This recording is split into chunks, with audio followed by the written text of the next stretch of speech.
cannot give you back your homes or restore your dead to life. But perhaps I can give you justice in the name of our king.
I can give you justice.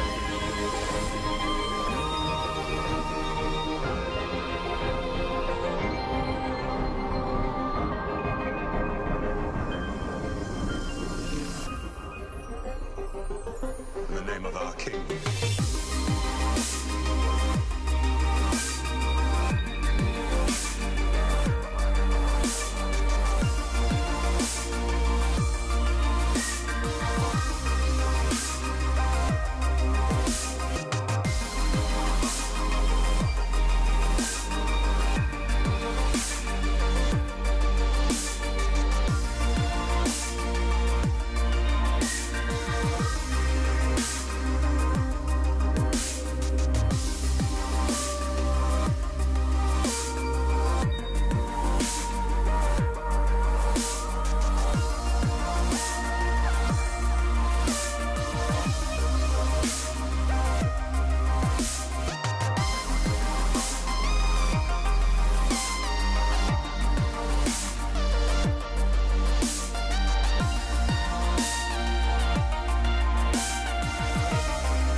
I can give you justice.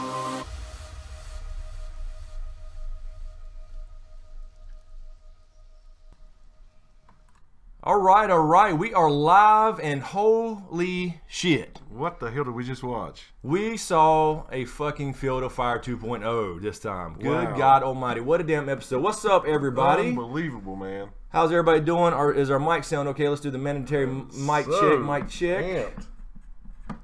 Hey there, Peach. Hey, Brad. Hey, Anthony. Hey, Wayward Son. Hey, Carla Stark. Fracture. Come on, baby, Lion, light my Ian. fire. No shit, man. What a fucking episode. All right. So, who thinks, James included, this was the best episode ever? Maybe? Close to it? It's damn sure right I mean, there. not because of the battle. I've already been necessarily. thinking that in my head. Is this my favorite episode? Yeah, I don't know. It's good God. This thing is flying by. Yeah, this was fucking outstanding. A lot of callbacks again. Obviously, we had the Field of Fire. We'll get to that, obviously, near the end. But yeah, so Screw this. Proto Stark. yeah. Speaking of Proto Stark, I haven't got my damn shirt yet. It's not here yet. A lot of people told me they got theirs already.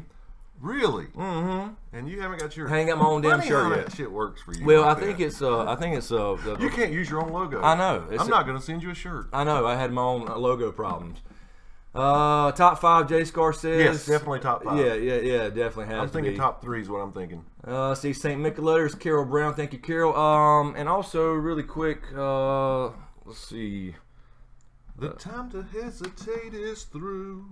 Okay, Logan, if you're watching, I couldn't find your channel link to help to make you a mod. So if you can, if you're at work and you can type in here and get it to Carol, then I can add you really quick, Logan. Just want to. Amanda, Appreciate thank you the for help. the tie-dye dragon. Yes, thank you, Amanda. I meant to thank you.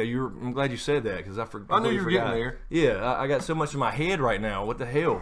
So let's see. We have there's Ashley, John Kerry, Carol, Lisa Rodriguez, Stephen, Veronica, Jim, Kane, Norma, Tango, Chris, Ryan, Doc Holiday. Wow, man, everybody's Damn, here. everybody's here. amped. Yeah, that's no shit. Lola. This thing, it had me. I hate to just jump right in. No, let's go. Let's go. It Let's had go. me- Hello, everybody. Can't get to everybody anyway because I It can't like- see it. It was tearing me up because I'm like, oh shit. All these characters I like really are fucking enemies and they're gonna kill each other. Yeah, that's what was so great about it, man. You know, you pull for, and we'll get to, we'll try to go in order, but you pull for Bronn. You like Bronn. That's the one that's on my mind you right now, like Chris. Jaime. You know, you like Jaime as his character arc, except for him still being with Cersei. And then all of a sudden, you're pulling for the dragon I and know. Dany, and then Bronn's the motherfucker that shoots Drogon. And anyway, so all right, so we opened up with let me see. I got James. Luckily, has good handwriting and scribbled down some notes so we could try to go through this again.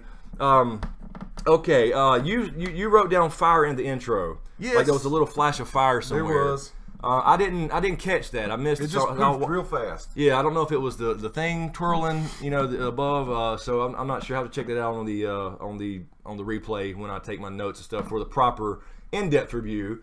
But then we go to, of course, it opens with Jaime and Bronn marching. And here's the thing. This is what I didn't like. The gold made it to King's Landing. Randall Tarley said the gold made it safely through the gates of King's Landing, so they were at Blackwater Rush, really close. Really close. And but they it made it screws it up. Don't it does. They made it a point to show us last episode all this gold and all this stuff, and we thought, okay, Danny's going to gonna take fuck the that gold, up, and the bank is not going to be paid. Put But Cersei on the it spot. makes it. It makes it. I don't understand that. So, yeah. So Randall Tarley said that. And Bronn back again. You know, with the callbacks to that Bronn made this episode. I like how, and we'll get to more of the battle scene. But Bronn's always complaining about not getting paid, being a sellsword and Yes. whatever. But you know what? He's more than that, because it showed you in that last little battle scene anyway when he dropped his gold. He could have been out of there. He could have took that bag of gold, lived the rest of his life somewhere. Yeah. But he he- looked at it for a second. He did, and he went to save Jaime. Yep. So it shows you, you know, the depth of Bronn's character. Let's see. And they in the Cersei and the Iron Bank very early on in the episode. Yes. That was clearly to me. It was saying Cersei's like, we're going to pay your debt, my debt in full, and then we'll fund you for your next. And I noticed she said this during the map scene. The map scene, she says, my next goal is I intend to take back all the kingdoms and all the people on this continent. Oh yeah, that's right. She did. As in, the Night King's not a person per se. Yeah. Not taking that into account. Exactly. So I caught that little thing. I see what you did there, Dan and Dave. I see what you did there.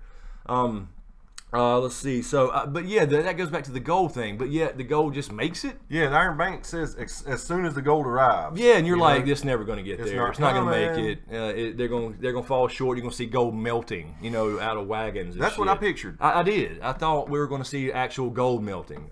Anyway, but so yeah, that kind of bothered me. There's got to be an angle to that though. They have to. There's got to be an angle to If that. it would have been there, it would have melted. That was fucking incredible. Oh my god, people were blowing the ash right there on the spot. Yeah.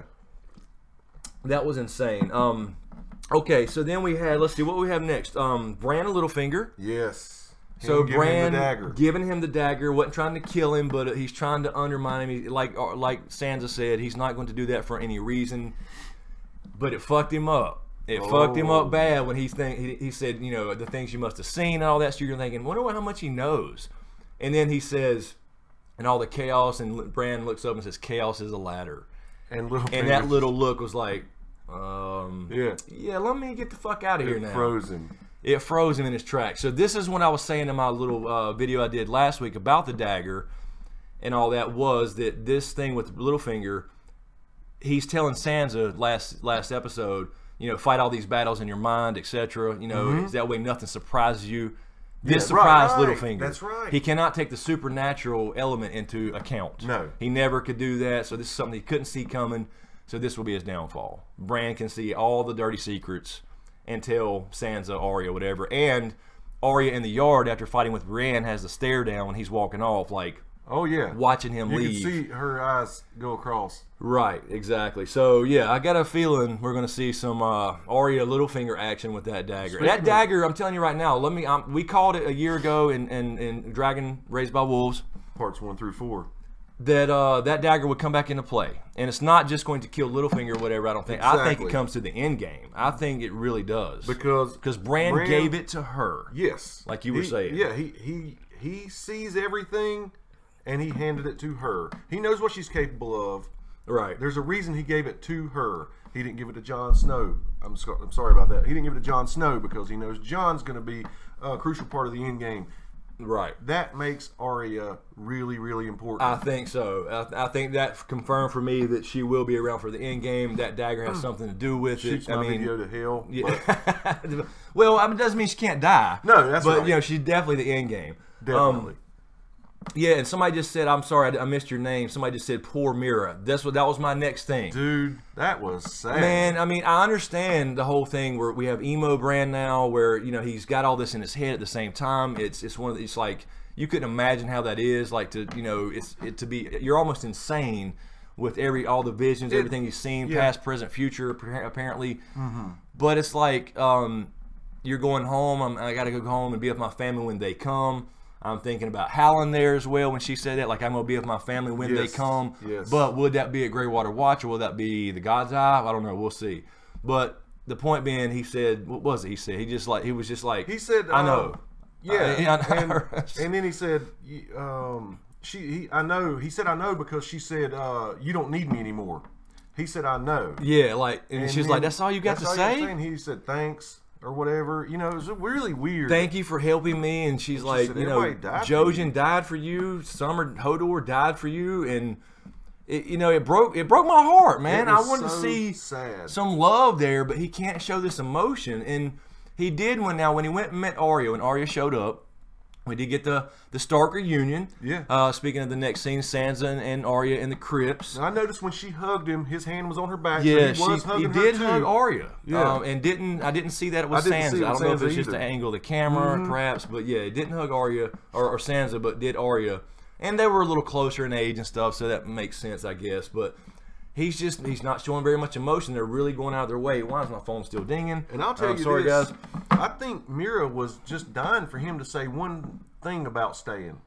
You know what I mean? Yeah, like, you need to stay here. You know, bring your family here. Something. If he would have said that, you know, it would have changed that. You know, he just that hurt my heart for her. Yeah, it did, and it was odd. But, you know, I said before, I don't think she'll just go home. I mean, not that she can't go home for a little while. Yeah, but she just can't just disappear forever. So we got to see the Reeds again, especially Mira. I mean, especially her father. So they have to be involved, and so that made me wonder when she said, "I got to be with my family when they come," as in the White Walkers. She sure did. Where they're actually going to be. You know, whether it's Winterfell or the God's Eye or whatever. So. Oh, and speaking of that, I thought on the intro, and I could be wrong, but I thought the snow has come down further on the map on the intro. It's getting really close to Winterfell. In the initial shot when it's panning up towards the wall, right? Yes. It does look like it might be creeping a little lower. And I think by the preview, we'll definitely get some northern action next week. So Bran was spying on Night King, I guess. Maybe we'll see Eastwatch and the Hound or wherever they're headed. Dude, screw it. Proto Stark. I'm just too hyped, dude. Yeah. Oh man, so cool. But yeah, again, the Arya scene. Arya comes home, and you know, it was kind of like we said. You know, it was going to be like an odd. You know, they did embrace. It was very much like. And it was like, you know, yeah, very much like, you know, how did you get back to Winterfell? That's a long story. I'm sure you have one as well. Yeah. Long and horrible story. You know, we'll talk later. Exactly. But she did like say, but our stories are not over yet. Yes. That was really cool. That was really cool. As in, we're still alive. But then she thought she was joking. About the list? About the list. She thought she was joking. She's like, you know, so I was funny. heading to King's Landing. I was going to kill Cersei because she's on my list of people to kill. And then Sansa starts laughing, and she laughs back.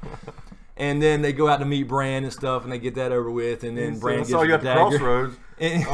You saw me? And it's like something about going to King's Landing or coming to Winterfell, and something about. So I think Sansa say, "Why would you go to King's Landing?" Yes. Yeah. Why would you go back there? Yeah, that's right. Exactly. He said something about her list. And he said Cersei's on her list. Yes, First name. And then Arya was like, "Wait a minute, you're serious?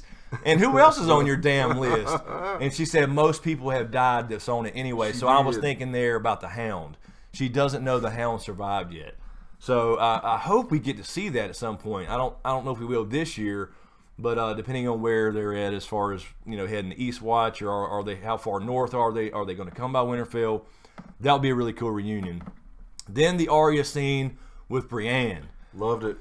Oh Absolutely shit! You talking about some Neo Matrix shit? That was amazing. I mean, first of all, she came to the gate and the guards were like, you know, "Fuck off." Yeah, and he and swung then at she's her. like, you know, just it reminded me of the Tobey Maguire Spider-Man. You know, when in slow mo, she was like, "Oh." You know, this fist is going by her face. But then she wants to spar with Brienne because Brienne beat the Hound. Yeah. And Brienne was nicer to Pod. Brienne's learning to be nicer to Pod. She is. That was really cool. So that was cool. Hey, Pre, how are you? Just saw Pre flashing by. Yeah, and then, man, that was a bad ad. Now, Brienne did kick her the hell out of her. Shit out of her. Right in the Front chest. stone kick right in the chest. But, man, other than that, I love the knife flipping with the dagger, and she's smiling the whole time. We obviously did not see all of her training.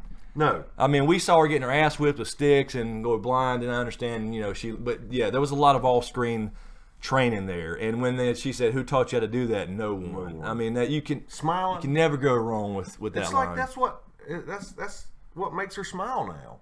You know, she's that she's depressed about everything and just serious about everything, but yeah, and she did come in and you know, when she was sitting there waiting before she went to the crypt, she took Winterfell in, looking around at the battlements, that was really taking it all in. I mean, think about that. Season 1, she hasn't seen her home since season 1, so you can see that conflict there. She's what she wants to be in the sense she's not a lady.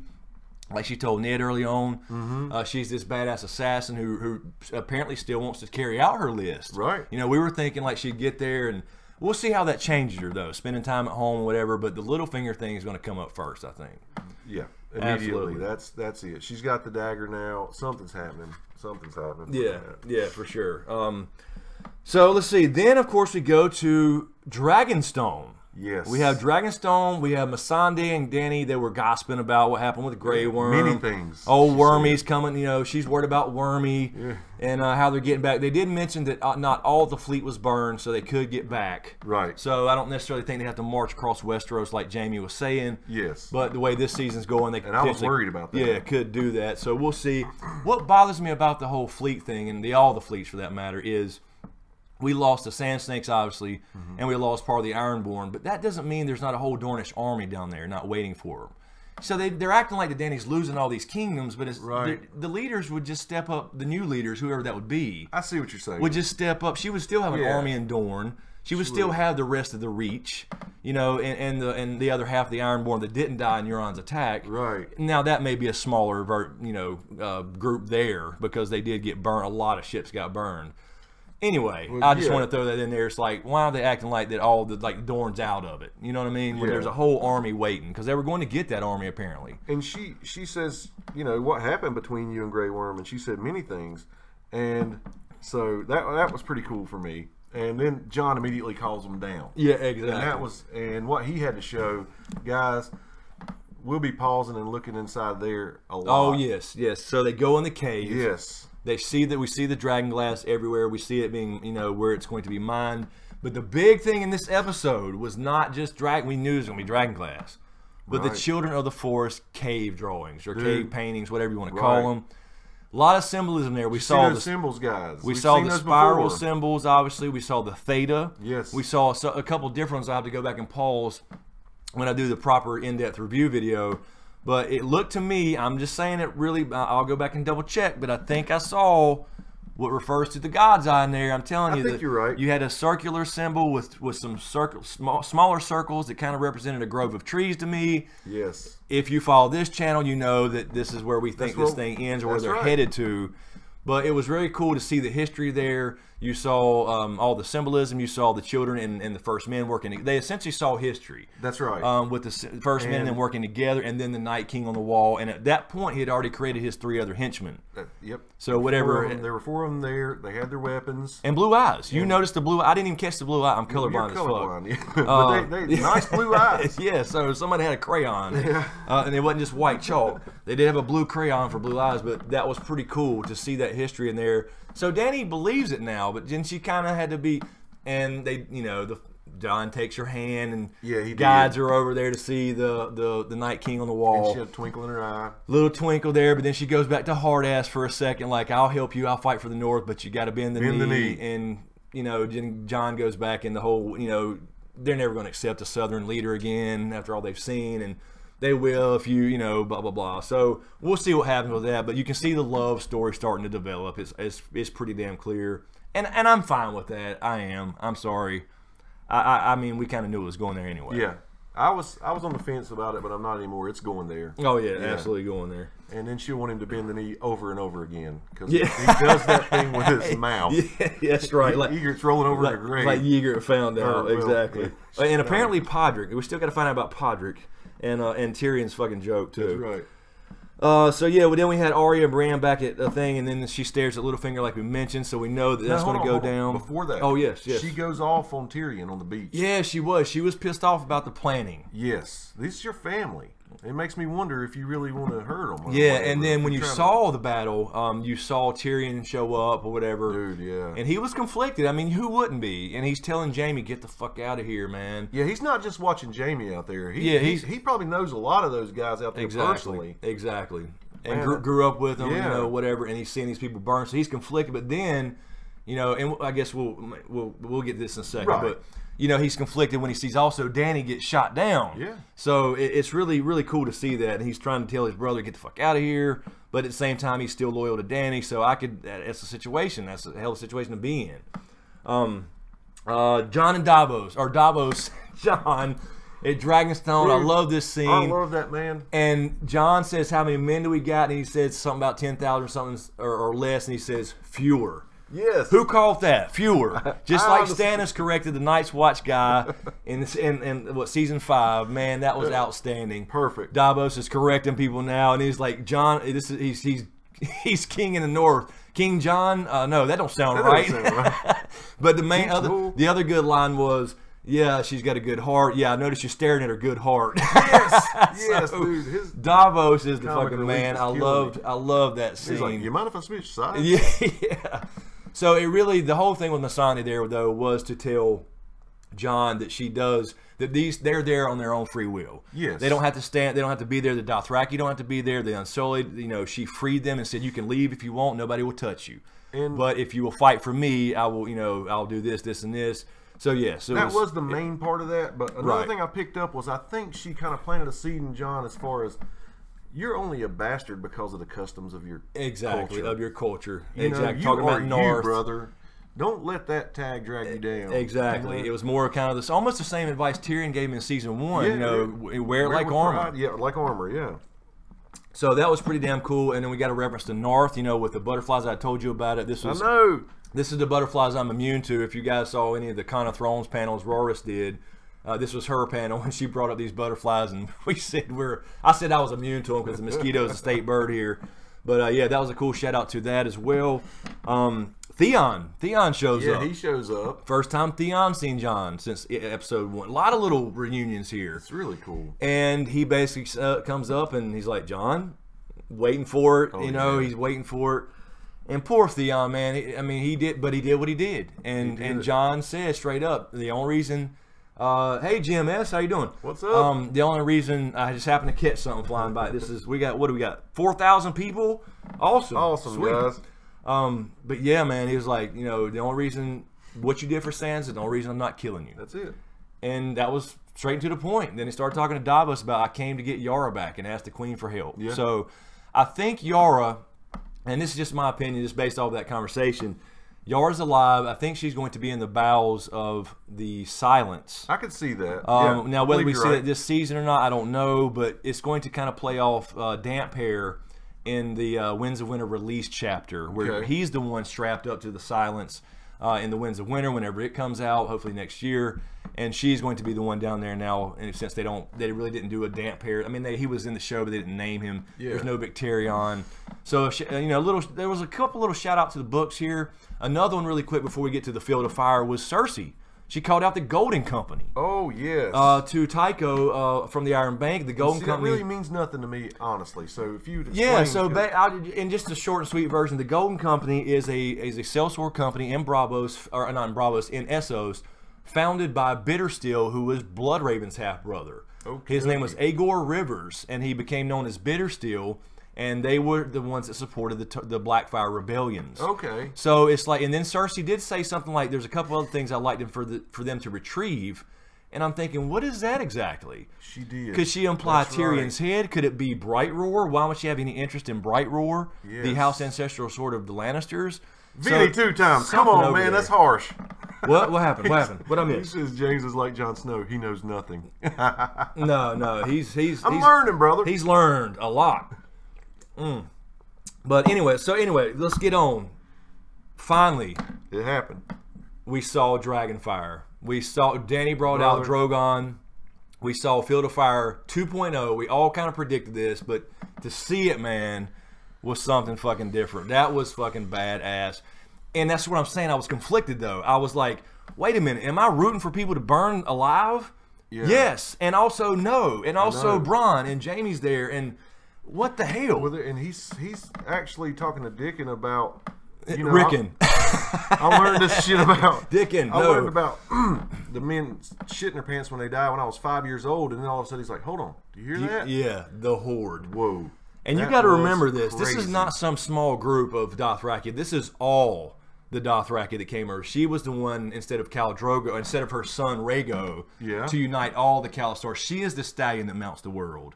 That's right. And so all the Khalasars are there. You're talking about hundreds of thousands of men. Everybody has a horse. There's no archers.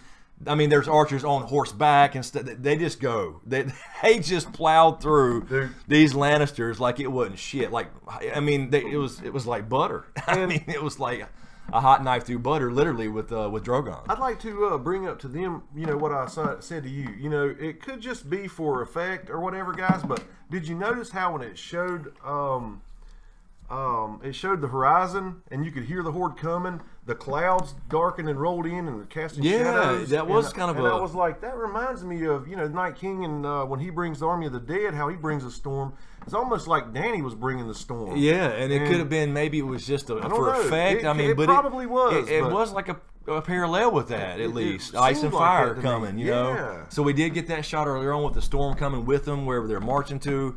And then this did kind of look like, you know, maybe it was just storm in the background already. Who knows? But, you know, it was similar. Yeah, but it made you kind of question, is there a magical aspect to following a dragon, you know, or something like that? But damn, man, you saw dudes. I mean, this was, if everybody's seen Blade, everybody seen Blade?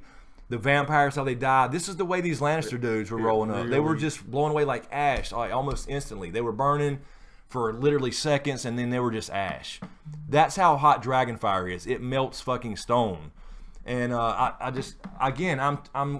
think it's weird that the gold made it. I don't know that blew. I mean, Cersei really bad. It really did. It's like okay, she's lost her army. Essentially, she's lost. I mean, that was a slaughter. I guess we're going to see that some people got away, and there'll be a talk after this or whatever. But yeah, it was like, but the gold made it now. Okay, she has lost an army, but she's got the gold to pay the Iron Bank. So now she could hire the Golden Company, maybe. So I don't know. I think that would be season 8 stuff. We got 3 episodes left. We're totally thinking Dany was going to screw up the gold getting there. Exactly. And then it gets there. And all of a sudden, Cersei's making these decisions that are working out, and she never has ever. In book or show, everything she's planned has always been stupid. I know, man. So I don't get the gold thing. And Tyrion's are all shitty. And, I mean, you know what I mean? Yeah, right. He didn't take into account Euron being the wild card. The plan was actually a great plan, but I think it was going back to what Jaime said.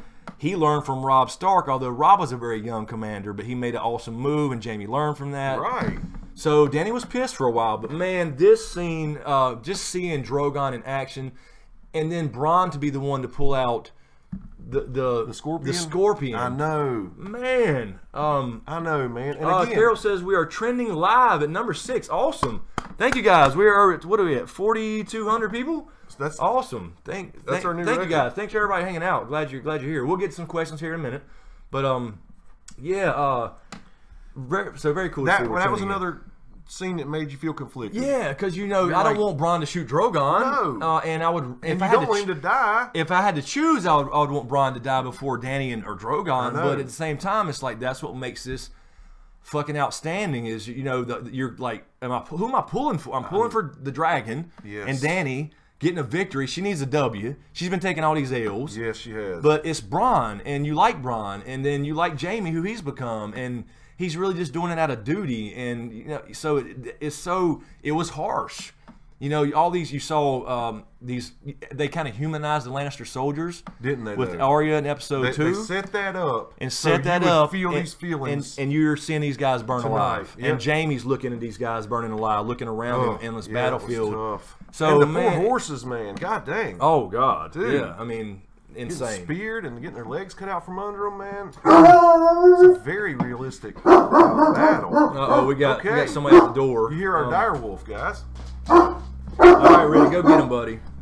Sorry, guys. So yeah. Anyway, let's see here. So that was. Who else was conflicted about that? I mean, I was.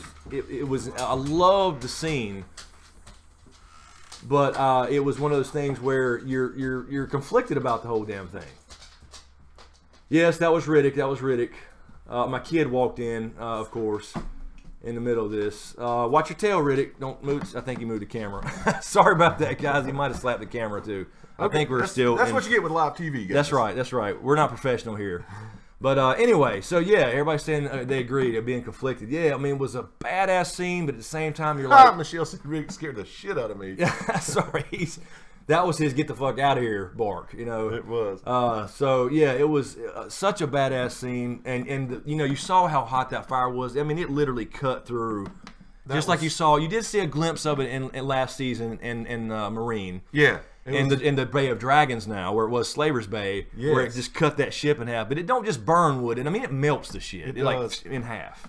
And the people, I mean, it was, you know how you've always referred to them as the nuclear option? Yes. It looked like some Hiroshima and Nagasaki stuff. It was meant to be horrible. The people just instantly turned into a pile of ash. I mean, it was just amazing. Koch says no conflict at all.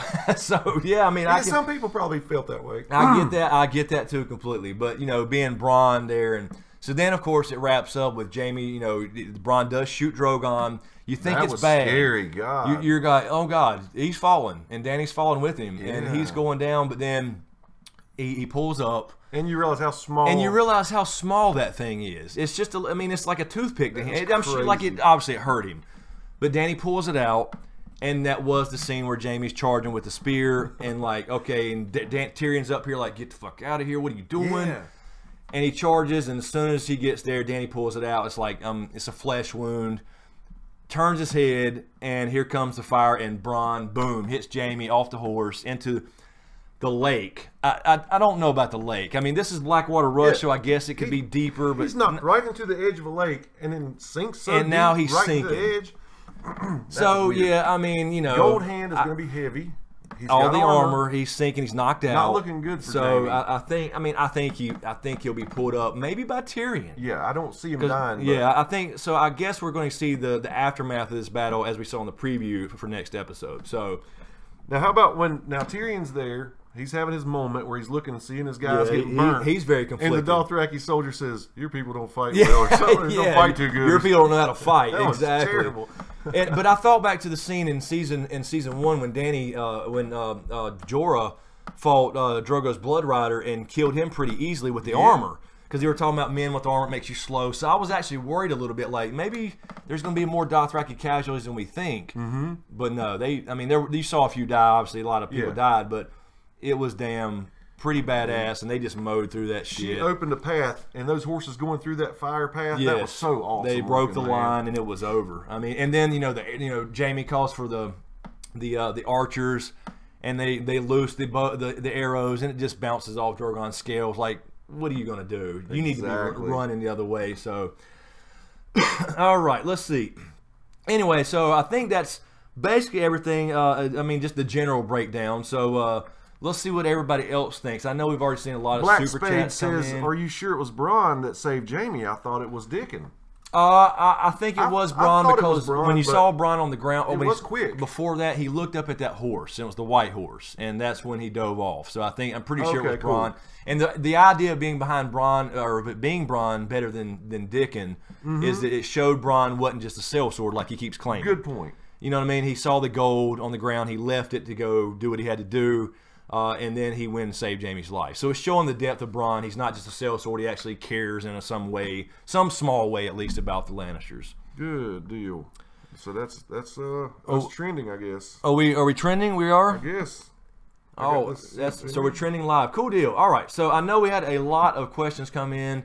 Yeah, Arya versus, let's see, D Ford says, Arya versus Brienne, best sword fight ever. It was pretty damn cool. I mean, this was Neo Matrix shit. I love, like, when somebody's so cocky and confident they put the sword behind them and they're just dodging and shit, and then she's smiling the whole time. It was pretty cool. I would rather see that than two big swords going at each other. And you can see Podrick grinning. Oh, yeah. Like, everybody's like, and Arya, I mean, Sansa looking down like, oh, shit. And Littlefinger watching with her. Like, damn, this girl has learned some shit. What the hell's happened to her? So I look forward to those conversations if we see some in-depth conversation. Cool. All right, let's see. Damn, we are behind. We're way behind. A lot of super chats. Let's see. So let's see. Let's start back up at the top here. Saint Michelob, thank you. Thank you so much, Saint Michelob. 3-word episode summary. Holy shit. Exactly right. Absolutely correct. I mean, that's the way I felt about it. I mean, I was up and down, even with not even just the battle. The thing in the cave was big. Yes. That was huge. Also, St. Michelob again. I'm sorry, go ahead. I was just going to say, and Bran, and given we have a light going out. Yeah. There's a short in this light here, and Riddick's got to step on it, of course. Sorry, guys, this is not going good tonight. There we go. All right, St. Michelob, thank you again. Littlefinger didn't have his shitting pants on watching Arya. That's right. He didn't have them brown Deadpool pants. So that made him think, okay, something's going to happen here, and this is not going to be good for me. I love the callbacks, though. A lot of people give them a lot of shit for their writing. I'm telling you what. This season with the dialogue has been fucking outstanding. It has. The callbacks and the little things, even the little thing that was, you didn't have to put in there at all, but Davos saying fewer, things like that, and the little things they're mentioning, they're referencing book stuff and stuff that's not even going to be in the show. I think it's outstanding right now. They're getting right down to the nitty-gritty and not missing anything. Yeah, it's really cool. Exactly. Doc Holliday, thank you, Doc Holliday. Doc. Do you think really, Riddick? Come on, man. I mean, I'm sorry, guys. Right. My dog. I used to be a roadie. Doc Holliday, thank you, Doc. Sorry, I'm in the dark here for a second. Do you think Danny was asking what's in the box? What's in the box? That's what you wanted. I know that's what you wanted, Doc. Yeah, exactly. So we'll see what's in the box. Michael Smith, thank you, Michael. Did Jaime die at the end of the episode? No, I don't think he died. I think he was knocked out and sinking, and they were leaving us. Sorry, guys, we got to shorten this light. I do have a new mic, as you guys saw on Patreon. And now I've lost the monitor. Oops, hold on, guys. All right, so here we go. But yeah, I got to get some lights next. We have a shortness light over here, and you touch it and it goes out. Sometimes I have to bend it and sit it under the edge of that thing a certain way. All right, so yeah, Michael, I don't think Jaime died. I think he's knocked out, and I think that was kind of the cliffhanger. So I think there will be, since we saw the little preview for episode 5, which is called Blood of the Dragon, I believe. Am I right on that? That he will be pulled up by somebody and actually get to talk to Dany. That's my opinion. Look, where was you at? I knew something was down there with coming. Melisandre, sorry. Yeah, exactly. Oh shit. So anyway, I think Jaime may actually get to talk to Tyrion and maybe Tyrion and Dany. I'm hoping that would be cool. There's going to be an aftermath of this field of fire. And you saw if you saw the preview after, you saw the ashy field. I mean, it's going to look bad. Oh hell yes! Cannot wait. Saint Michelob again. Thank you, Saint Michelob. Thank you so much. This episode goes to 11. Yes, it does. Spinal Tap reference. Yeah. That's awesome. Look at there. We got some music lovers up in here. Lloydie, thank you, Lloydie. New secret character, Drew Peacocks. Not sure I get that reference, Lloydie.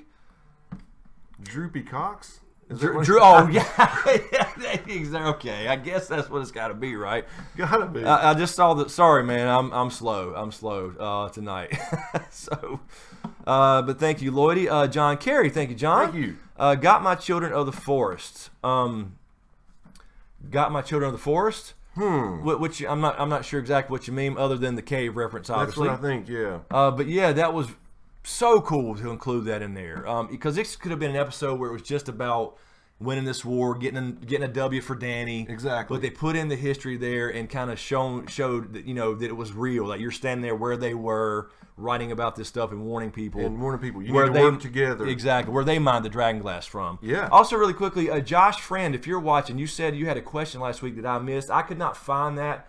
So if you have that, please get it to Carol or Lala or Jay Scar or a moderator if you can, because I could not find that. You said you had a super chat question. Yes. So I just want to remind you that, Josh. And to be sure, Carol, just shoot it to me. Yeah. If you get it. Yeah. That's please do. Let's see. So Josh Novosad as well. Thank you, Josh. Holy shit! Never felt so conflicted during an episode. Seeing characters you like fight each other. Keep up the great work, guys. Yes, I mean that's the beauty of this show, man. Yeah. Now, you know, it used to be like every other season that everybody was so far away. But now they're in the same place, and you've come to love some of these people. Dealing with each other. And that's the beauty of this show, man. And so, yeah, look, Josh put that so long ago, and then we spent time saying the same thing. We so did. Josh, so, you're not alone, brother. We all feel the same exact way. So thank you, Josh. Ethel B, thank you, Ethel. I do not see a question there, though. If you have one, please get it to a moderator. Also, Ginger, thank you very much. I don't see a question. Ginger Atkins. But if you do have a question, try to get it to a mod if you don't mind. John Kerrigan, thank you, John. Danny and John definitely heating up. Yep, absolutely. You can see it. You can feel it. And Dabo said it. I can see you looking at her great heart, her good heart, because he was staring at that heart for sure.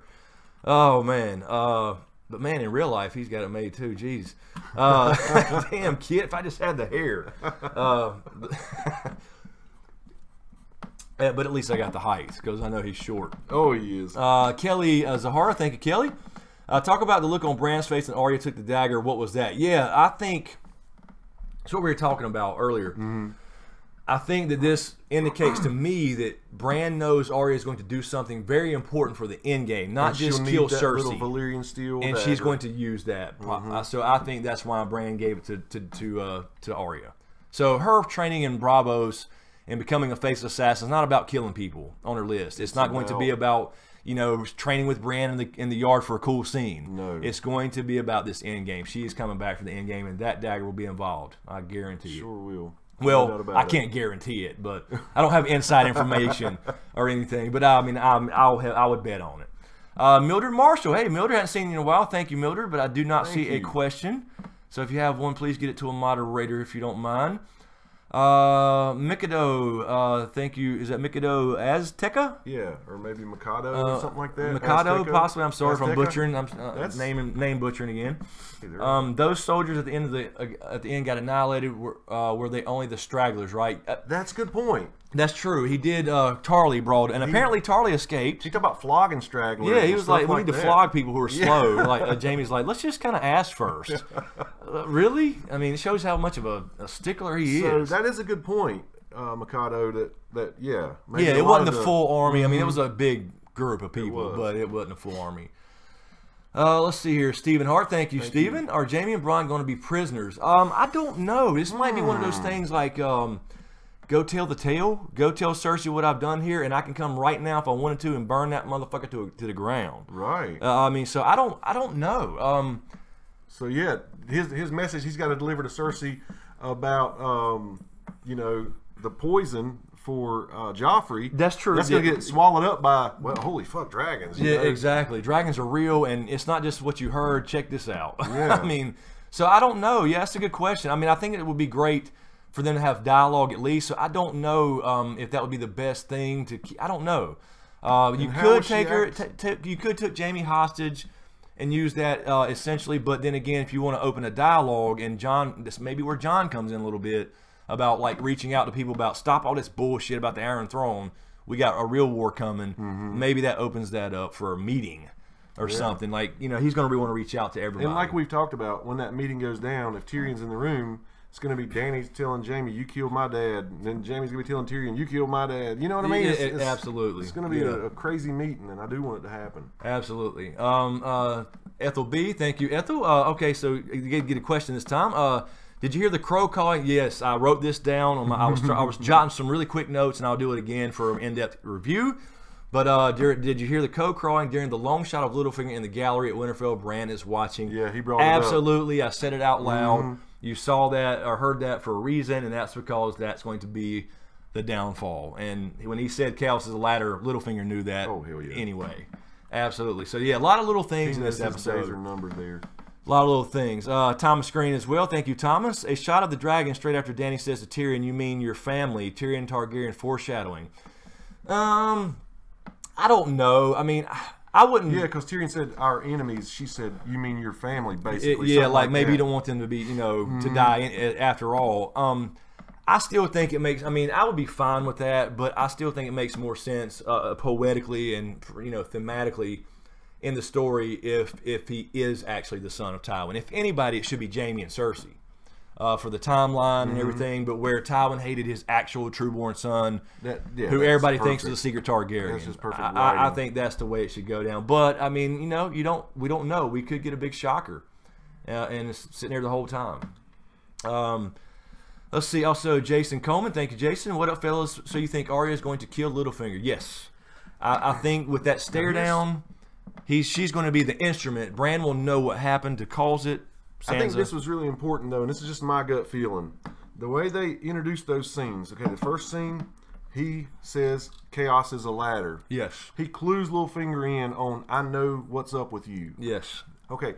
Then the dagger is given to Arya after that. Exactly. All right. Then the stare down in the courtyard happens. Exactly. I think he's going to slip out the back door. I think he knows that, hey, dude, you know, my time here is up. I don't think she kills him in Winterfell. She will kill him, but I think he gets a running head start. So you think he's going to actually take off before somebody has a chance to find slick, out? Man. Yeah, that's true. That's true. And the way she stared at him, and he knows Bran's onto him, he's going to slip out of there at night, and she'll have to catch him. I could see that. I absolutely see that. Let's see, Amanda Kane. Thank you. Amanda has a question from Jared Burton. Me too. Thank you, Jared. Me too. I'm glad I waited for the live episode, not seen it all before. Also, Lala has one. I guess you're talking about the leak. Yeah, it was. I can't do it. I can't like go watch it and I can complain when somebody copies my videos and puts them on the channel, which happens all the time. Lala Gay also has a question from Kyle Dubs. Arya and Sansa are both biding their time on Littlefinger. Yeah. I mean, they need she's conflicted because she needs the veil, but it's like, you know, so she needs to go to Robin. She needs to go to Little Robin and show him what's up, so she can undercut him. Yeah, that needs to happen soon, actually. Yeah, exactly. So maybe Little Robin does come into play. Carol has a question from, and I'm trying to grab some regular questions up here, guys, and get back to the super chats in just a second. Lockenmeyer. Yes. Says, do you think Sansa is jealous of Arya's fighting skills? Plus, is she upset with Brienne for sparring with Arya? I don't know. I wouldn't say I didn't catch a jealousy look. I caught a oh damn. Yeah. Like, she's been through a lot of shit. What has she learned? What's up with this list kind of look? You know what I mean? I think so too. Yeah. I wouldn't say jealous. I mean, not in my opinion. That's not what I picked up from. I didn't either. I did not either. and I don't think she'd be mad at Brienne at all. No, I wouldn't think she so. She saw Arya, you know, start that whole. Oh yeah, she saw it exactly, session. And she did say you did pledge to serve both of Catelyn Stark's daughters. So she got her with that. That's true. Let's see. All right, where we were at with the super chats. I know we had a. Okay, let's see. I think we had Jason's here. Yeah, 7th Gen Texan. Awesome. 7th Gen Texan. Cool. Thank you. When John sees you, his heart will Dude. Yes, I wrote this down. You wrote that. Let me finish the question. I'm sorry. His heart will probably stop. Arya moved like Waif in season 6, episode 5. Sorry, but if you think this has a happy ending, absolutely. I said this out loud to James and wrote it down in my little notebook for notes that I'll add to when I watch it again. When he sees you, his heart will probably stop. I was like, oh damn! Don't say. I said don't say that shit because we're talking. That's gonna be some foreshadowing. It's gonna die again or something. Although it's probably a reference to the actual death that he's already, you know, that Dany does not know about yet. Right. So that will come up, and that will be one of those "show me your scar" moments. Yeah, you know what I'm saying? That was a hell of a line, though. It was. There was a lot of cool lines in here. Don't say that. Yeah, exactly. Let's see. Is that Carrie Penliner? Panliner, probably. Thank you, Carrie. Disappointed that Littlefinger didn't die this episode, and that goal made it safely to the Iron Maid. Exactly. I was disappointed by that because although Dany got a win in the sense of, you know, removing a large portion of that army, right, and also sending that message to Cersei when it gets back to her, she still got paid. So the question is, does Dany now let the Iron Bank leave? I don't know. I mean, I don't know. It was just weird to foreshadow all that and show that gold, and then it just make it. Now, she could go in there, we know, and take it back in 15, 20 minutes if she wanted. I mean, it would be melted in the street somewhere, but the point is that they made it back. I don't get that. St. Michelob again. Thank you, St. Michelob. He says, Bran gave Arya cat's paw because he saw her killing Littlefinger. That's what I think we both believe. I mean, he sees her needing it, but I think it's bigger than Littlefinger. I do too. I think it goes beyond Littlefinger. That probably will be the one that kills Littlefinger because it would be poetic, you know, being the knife that started it all. It would be. But I think it goes into more of what he's looking at and paying attention to. Valyrian steel and... Yeah, because you think about it, everybody focuses on all the swords, you know, all the big Valyrian steel swords, you know, Heartsbane and Longclaw, and maybe even Cersei even referenced, Bright Roar perhaps with the Golden Company. I'm not sure.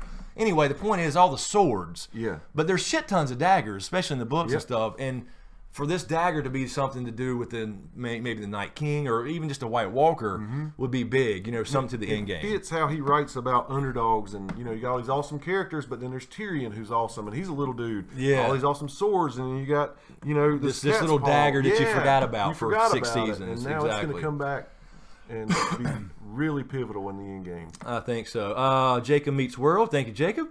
Do you think that Bran, when Bran said he thought Arya would go to King's Landing, it was hinted at that he doesn't quite see the future accurately? The way he handed her the dagger seemed like he was pushing the story in a certain direction. That's a good question, but I took it like this. I took it like he saw her there, but then he wasn't like really watching her. Like after she made a decision to come home, or whatever, he didn't really pay attention anymore. He was looking at other things. Like he's seeing so much at one time. Yeah. So I didn't take it as like he's like saying go do it or trying to push that or whatever. I took it as in, you know, here's what I saw, and that kind of it kind of unlocked the idea of the joke that what Sansa thought was a joke about the list earlier on in the Crypt as well. So that's the way I took it. Was like more like, yeah, I saw you. Here's what I can do. And that was his way of, like he did with Sansa when he saw her on her wedding day. Yes, it just lets them know that he ain't playing. I saw something. This you know, shows you that I can see shit. Yeah, that only because you were by yourself at the crossroads. I saw you there. Exactly. Something that I know that I shouldn't know. Yeah, essentially. Cole Outdoors. Thank you, Cole Outdoors. Where is Edmure and whose side will he take? No shit. Yes. I mean, I don't know if they trolled us on this because we did see filming news with him being in this show, and when we didn't see Arya release him in episode 1. I think he was moved. I thought he could have been moved to Castle Rock. So maybe he was, because it seemed to me with Walder Frey and Jaime had that conversation. He was moved and he wasn't at the Twins. Maybe the Unsullied can now release him. He comes back with them if he's at Castle Rock. So I think he's there, and I think we're supposed to see him, and he should just take back. Basically, they should just take back his own castle. Yeah. Yeah, he should take back River Run and whatever. But yeah, he should be on the Stark side for sure. Yes. Iggy7103, thank you, Iggy. I do not see a question, so thank you. But if you have a question, try to get to a mod, please. Also, Donna Bettis. Thank you. Thank you, Donna. The fighting styles of Arya versus Bran reminded me of the Mountain versus Red Viper without the horrible ending. That's absolutely. true. Yeah. I said something to the effect Power of versus agility. Yeah, exactly. Look at this water, and she's the water dancer now, the master now, or something like that. That was cool. It does show you the difference between that kind of the fighting styles. So yeah, I mean, it was badass. But then Bran did get a kick in, a good strong kick. But of course, if that was a real fight, Bran died about 4 times. Yeah. So. Anyway, but yeah, very, very much similar to that as well. UT Fight Fan for life. Thank you, UT Fight Fan. Danny asking John his opinion and his reply. Yeah, I love that piece of dialogue. Like, I like that she asked him, like, okay, I'm going to make you my ally anyway, even though you're not bending the knee. And then he was like, I wouldn't presume to give you advice. And then she's like, I'm losing. Tell me what I should do.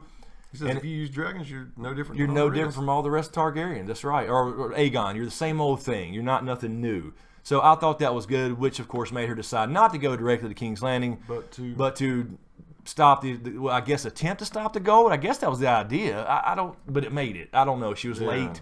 So the gold thing kind of bothers me. She did flex though. She did, absolutely. Austin Woods, thank you, Austin. How about Danny using John's lines he used on Mance? That. Yeah, about the pride. Actually, I said something. I was like, she was saying, or the people. Yeah, exactly. That's what I'm saying. They did such great writing and callbacks. Basically, that's what Mance has said about, or to John has said to Mance about, look, you need to live for your people. Yes. But he was like, no, I'd rather die. You're going to burn alive. Well, I'm still going to die because they're not going to see me kneeling. Dude, that's right. So that's a great catch, Austin. And really I did say something about that but then I also said, but what about your ego too? Yeah, because you did say that out loud. Danny was like saying, but if you follow the Queen in the South, they will too. But what's more important, their safety, your ego. Yeah, absolute callback to that as well. Kristen Hernandez, thank you, Christian. What do you think about episode 5 trailer? I think it looks cool. I think I'm going to do that video. I'll start on it tonight and get it out tomorrow. But so I'll always break that down every week for the preview for the next episode. But so far, and Christian, you had that twice, I guess, as well. So thank you, Christian. Thank you. But yeah, I think it's going to be the aftermath. Obviously, there's going to be some dialogue now. So like she's landed. Jaime's now floating. I think somebody probably pulls Jaime out. Kind of like Tyrion got pulled out of the water when he got grayscale in Old Valyria. And there's some dialogue there, and that's basically what we're going to see. And then, of course, we do see the shot of Bran spying on the Night King finally. So we're going to see the Night King at least for the second time only this entire season, when the entire season's premise was winter is here, with the Night King eye everywhere. So that's what I've been saying. Like, where's the Night King stuff? It seemed early for that. All right, let's see. Jared Williams, thank you, Jared. Did you catch the mirror going home, then the Children of the Forest fighting with men scene? Your theory about the Isle of Faces could be coming true. Yes, absolutely. True, we were saying that earlier. So I think that I'm going to really look into that hardcore with the freeze framing when I do the proper review. There actually may be a separate video this week on those symbols, and if I catch something. But I think I saw. I think I saw the Isle of Faces in there. And you did question, did she mean I'm going home, or am I going to the gods? Yeah, exactly. I'm going to be with my family when they come. When they come. Where are they coming to? So anyway, that's the way I took that. So yeah, both of those things. Good call, Jared. All right, Michael Smith, thank you, Michael. If the Iron Bank bring the Golden Company for Cersei, but some contracts are written in blood by the books. Yeah, I don't know if they would actually bring the Golden Company into the show, only because they're done introducing pieces. I think it was just more of a shout out to that. But I did question like what she was saying, like I would like for them to recover a few things from me too. I know. And I was thinking, okay, do they mean Tyrion's head? But he's over here now. Does she need to hire them to build her army like she was telling Tycho? So I don't know if they would introduce another sellsword company this late in the game. But in the books, it said that the Golden Company has never broken a contract. They are actually admired on the for sale swords. That's awesome. So it's kind of a cool callback, also being that Bittersteel, Bloodraven's half brother, was the one who started it. And Bloodraven's obviously dead now, but Bran is the new three-eyed crow. So it was kind of a cool callback to, or shout out to the books and history. Let's see, John Kerry. I think I saw. Wait a minute. Hold on a second. I guess I'm way behind. We are way behind. Yes, we are. 1 second. I saw a question from John Kerry somewhere. Yes, right here. So John Kerry, thank you, John. Bronn tackled the shit out of Jaime. Eagle should recruit him. Might help out our season. That is awesome, John. No shit, he did, because he was knocked the fuck out. So yeah, but we got our linebackers here in Carolina. We're set. So yeah, maybe you can have Bronn. The Eagles. Steven again. Steven. Thank you, Steven. I wonder why they focused on Jaime sinking. Yeah, I got the idea it was just like a cliffhanger. Like, is he going to die at the bottom of that? It's technically not a lake, but you know what I mean. It was deep water. It was the rush into the Blackwater Bays, essentially a river. But it was just like, man, he was riding his horse on the edge of that. Yeah. And then he dives over. He's sinking that deep. There's a big ass hole right there all of a sudden. But yeah, I don't think I think it was more of a cliffhanger. Like, damn, is Jaime going to fucking die? Right there. So I think he'll be rescued. Let's see, Colin Grant. Thank you, Colin. John, my mother and father weren't married. Foreshadowing.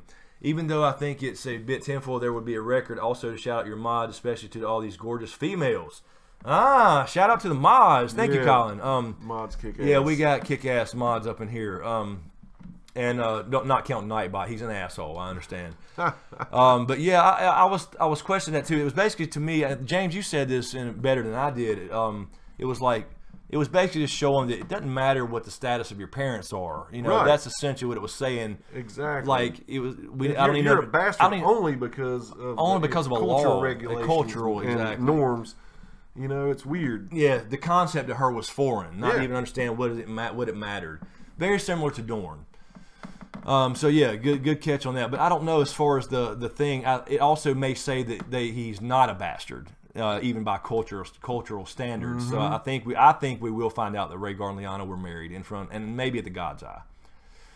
Let's see. Where are we at now? We have been going for an hour. That time, if we could, real quick. Yeah. And just kind of get pumped up and come back. All right, we got 4,000 people. So, and I know you got to work and everything. So, thanks for hanging out. We'll take a quick break and come back. I know we got a lot of questions to catch up on, and we will. And I'm sure we got actually. And we'll get Streamlabs wide open when we get back, guys. Yeah, and the rest of the super chats as well. So, all right, guys, hang out for just a couple minutes, and we'll be right back. Thanks for hanging out.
I cannot give you back your homes or restore your dead to life.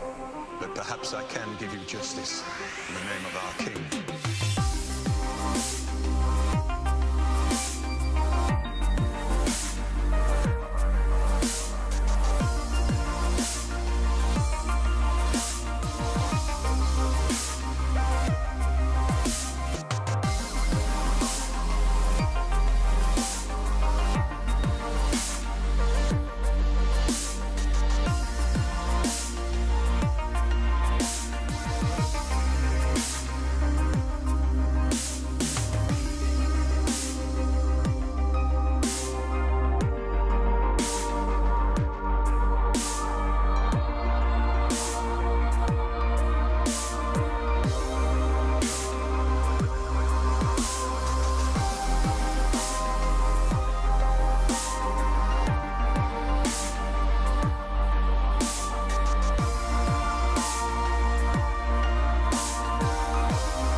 Perhaps I can give you justice.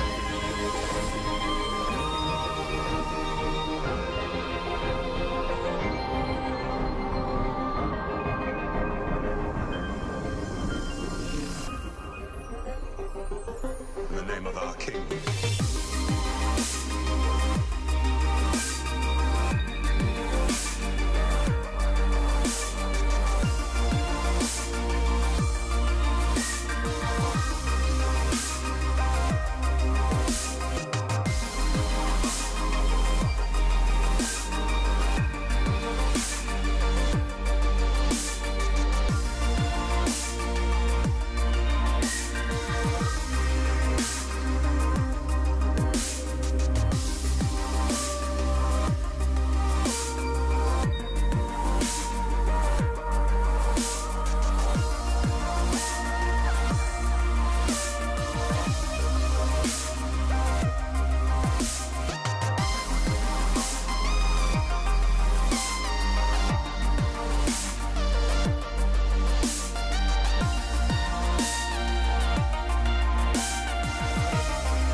All right. We are back. And I'm glad somebody answered. I saw somebody asking about the music. This is Ramesses B. The link's in the description. It's just Game of Thrones music that he put out. Oh, and sorry, my phone's on again. Keeps dinging. Sorry about that.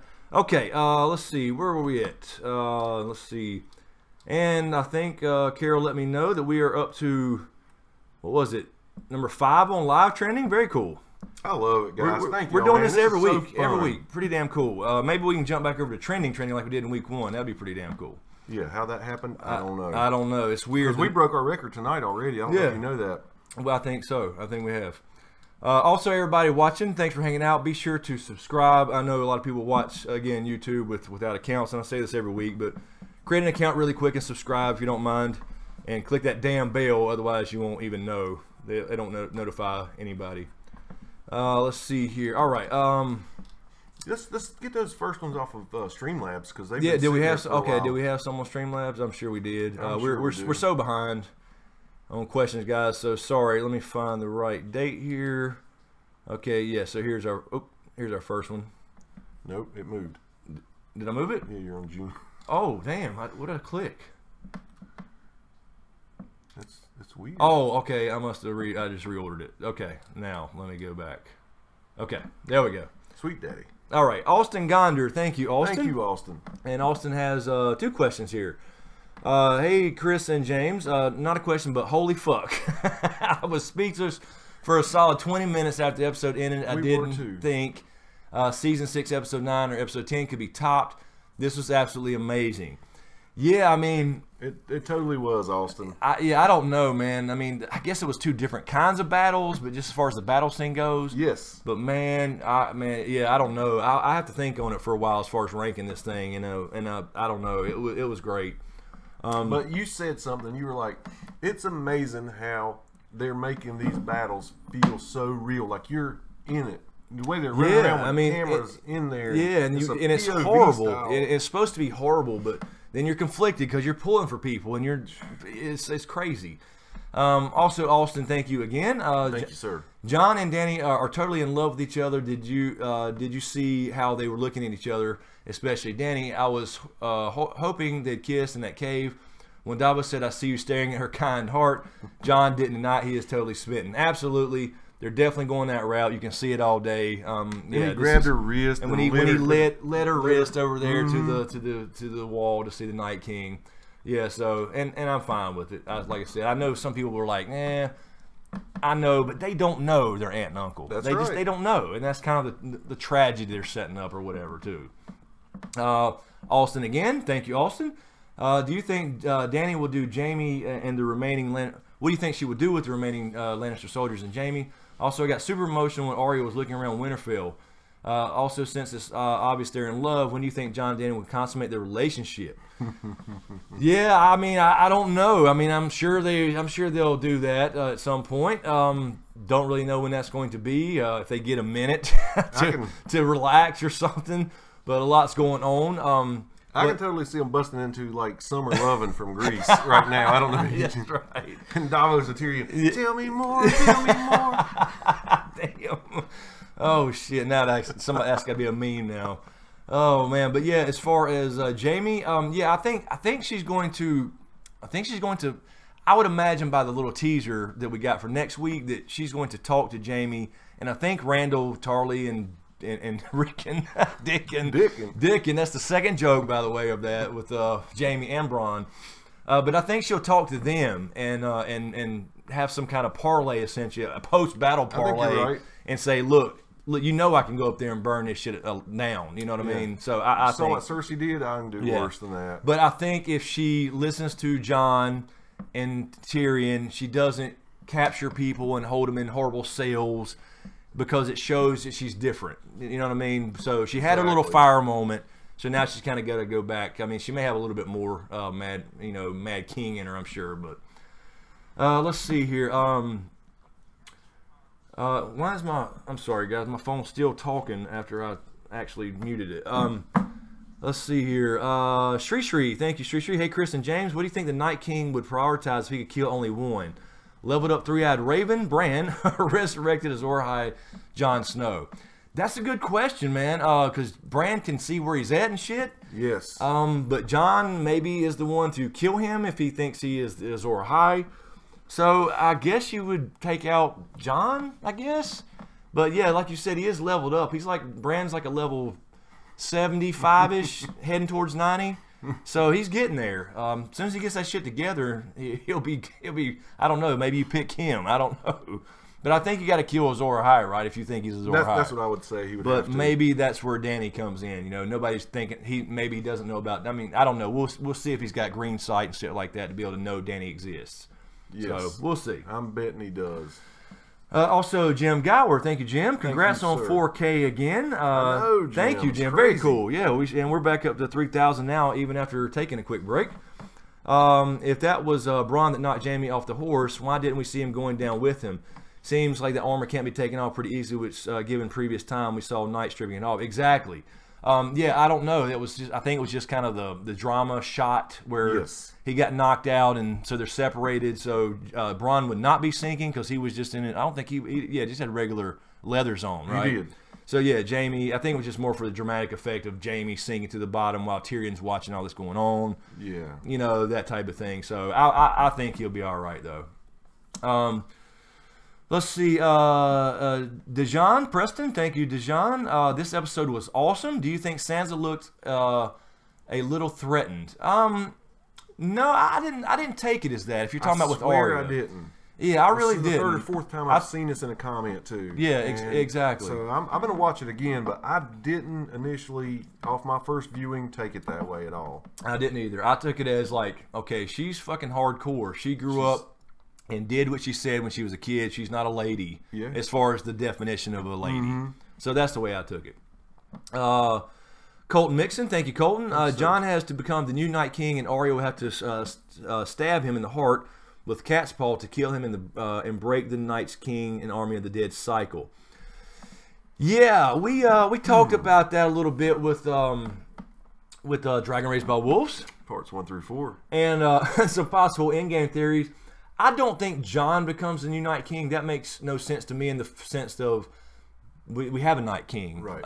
He's not going to give up like leadership to Jon for whatever reason, unless you're saying, I think a lot of people are thinking, okay, you kill him, Jon has to become one to then lead the rest of them back so they won't listen to him or whatever. Right. Because he somehow retains his humanity. We had kind of said that maybe you can't really kill him with Dragonglass because he's got a piece in his chest. He's already got it. So in order to kill him, you may have to take that out, is what we were thinking. That's what I'm guessing. Yep. So that was one of our little theories in a Dragon Raised by Wolves. So parts 1 through 4. Exactly. Which is apparently now a drinking game too. So you need a small dagger and a golden hand. We're getting all the pieces to play now. Operation on his ass. Right. And that may be what he wants. Maybe part of what he wants. All right. Also, Lydia Quinn. Thank you, Lydia. Why didn't Varys tell Dany that Ned tried to stop Robert from killing her and he was ready to give up on being hand the king? Yeah, I questioned that too, you know, during that scene with Varys and Dany, and I thought it was great they had the conversation. I think it was great that Varys stood up to her in a sense of blind loyalty, fuck all that. Yes. But yeah, I agree. You know, that's what I was saying in that review that week. I said they kind of forgot that line or meant to leave it out or whatever, that he could have said, yeah, I did send the assassin, or Robert ordered the assassination, but I also ordered the savior, you know, Jorah, to save you. I've sent that message to him. That's right. He knew it was coming. So yeah, thank you. How about a fucking thank you? Yes. You know, so I agree. They should have included that line just to be crystal clear on wrapping that up. So also Jordan, thank you. Do you think the reveal of what Littlefinger did and would give Arya peace when and if she kills him, maybe give up her list when the ultimate reason of her starting it was the things Littlefinger provoked? That's a good question. That's a good idea actually. Where it's like, you know, the final kill or whatever for her vengeance path, and then she realizes, okay, there's more important things. You know, that all comes into the other stuff coming into the story as well. She's got to learn about what they're all preparing for. It's not just regular winter. It's the Night King, you know, so she's got to learn that. We haven't heard any of that with her yet. Sure, you're exactly right. So we got to see some dialogue with her and Bran or Sansa. She's got to absorb a lot of here's what's coming. This is why you can't worry about King's Landing and Cersei. We got some shit coming that's like for real. So I think we still got to see that too. All right, let's see. Let's grab a couple regular questions up here. Lala Gig has one from... Thank you, Lala. Tom Barrett. Thank you, Lala. And thank you, Tom. Others seem to think your Lightbringer theory may be correct. Yeah, so if you're not familiar with my theory, I've always said that Lightbringer... is not a literal sword. Is not a literal sword. It makes no sense for it to be a literal sword when you have Valyrian steel, red sword, dragon steel... that already kills them, because otherwise it's just a thing. It's just like barracks, you know. It has fire and shoots laser beams or whatever. Unless it does freaking laser beams. Unless it does something like that, there's really no point to having some magical sword. Valyrian steel is the magical sword, so that's my whole thing. The bells and whistles, you don't need them. Yeah, exactly. So that's my thought on that. All right, let's see where we're at with super chats. I think we are. I think we got Christians. Yes, we got. Okay, yes, we do. We got Christians. So Jared, I think. Yes. So and we already got Michaels. Oh, we did. Okay, we did get Mira. We got okay. John tackled the shit out of Jamie. Bron tackled the shit out of Jamie. We already got that one. But I'm thinking, did we miss one up here with Jared? Did you catch Mira going home? Yeah. Okay, that's right. All right, sorry, we're behind. Trying to get in the right place. And Steven asked about Jamie. Hey, while he's finding this, guys, what do you think about this? So Danny comes and she says, "Listen, I came for gold, and you already got it back King's Landing. I'm not leaving without gold. I'm taking your fucking hand, and I'm gonna make a necklace for Drogon." In your hand. Damn, I'm about to spit out a sun drop on my computer. Shit, did you see that shit? A Mr. T Drogon with a little gold hand pinned it. That would be fucking outstanding. But you know what? Yeah, I'm gonna name you Hand of the Kingslayer. That's funny as hell. Somebody draw that, please. I may have to draw that. I hadn't drawn in a while. But you know what? Speaking of that, though, with Drogon getting shot, could that make Danny think about putting armor on the dragons? Oh, hell. Like we saw with Valyrian the Black Dread and World of Ice and Fire? Can we get some dragon armor? At least some underbelly armor. That would be Something. awesome. That's dude. all you need. And you ain't got to worry about Scorpion no more if they build another one. That's right. So, man. yeah, let's get some dragon Good call armor on that. and a damn gold chain up in there. Damn. Steven asked, I wonder why they focused on Jamie sinking. I think we just kind of talked about that. I think it was more of the dramatic effect, the cliffhanger. So yeah, I think he'll be all right and have to talk, and that'll start opening a dialogue and getting back to Cersei. This is where we should be, right here. Okay. Shemak 14. Thank you, Shemak. Will Sansa train after seeing Arya? She looked jealous. Littlefinger will try to use that. Danny trusts Jon's judgment. Bloodraven did a mind meld with Bran when he died. Will Sansa wed Robin to take the veil? Yeah, I mentioned that earlier briefly about Robin. I think she does not necessarily marry him, but I don't know. If she wants to play the game and undercut him, she's got to get with Robin directly somehow. So I think that's a possibility. But I don't know. I would really like to see the Tyrion thing happen again, because they brought that up again. You know, Tyrion did last episode. But we said this earlier. I don't think Sansa was jealous. I think she just sees a very, very different Arya. But you know, you got to think about it. Arya is the physical, assassin ninja. Yeah. Sansa's now the political schemer, Littlefinger style. So that's her skill. Good point. So they're just two different sisters, essentially. Yeah, they both went through hell to gain that skill set. To gain that skill set. You're right. So that's the way I took that. You're exactly right. And as far as Bloodraven, I mean, basically, it seemed to be that ever since the Bloodraven died, that Bran has been downloading information from the Matrix ever since. I mean, basically all the time. So that's essentially what's happening. He's downloading everything from werewolf.net and seeing all the things he didn't have time to see with Bloodraven to be explained to him. So he's got to not only see it, but he's got to understand it. True. So yeah. That's why he's emo Bran. They should do a little Funko Pop emo Bran and name it that. I think that would be cool. Oh, and we didn't say he got a cool wheelchair. Yes, he got a wheelchair. They found out so wheelchairs cool. were useful. Yes, instead of so sleds. Cool. Although it wouldn't roll in the fucking snow, but at least we saw the advent of the wheelchair. I'm so glad, man. So very cool. It'd have been kind of cool if Tyrion had designed something that was based on like Tyrion's saddle design. I don't know. It must be hell looking at people but from a 45-degree angle. Yeah, that's right. Now he can actually look at it. Exactly. Jack Flash McLean, thank you, Jack Flash. What up, guys? Don't know if you guys already talked about this yet. Was it just me, or did the cave artwork and Dragonstone look very God's Eye-esque? Absolutely. Yes. And we did mention that, and I will obviously in the in-depth breakdown this Monday or Tuesday. I will talk about that, and there may be actually for that piece a separate video, depending on what all I catch in there, because there were a lot of little symbols that were not the regular spiral symbols and everything. There were a lot of other little things there, and I think I saw the God's Eye. I think so. I'm going to hope that's what it is, but yeah, I'll definitely talk about that more in depth.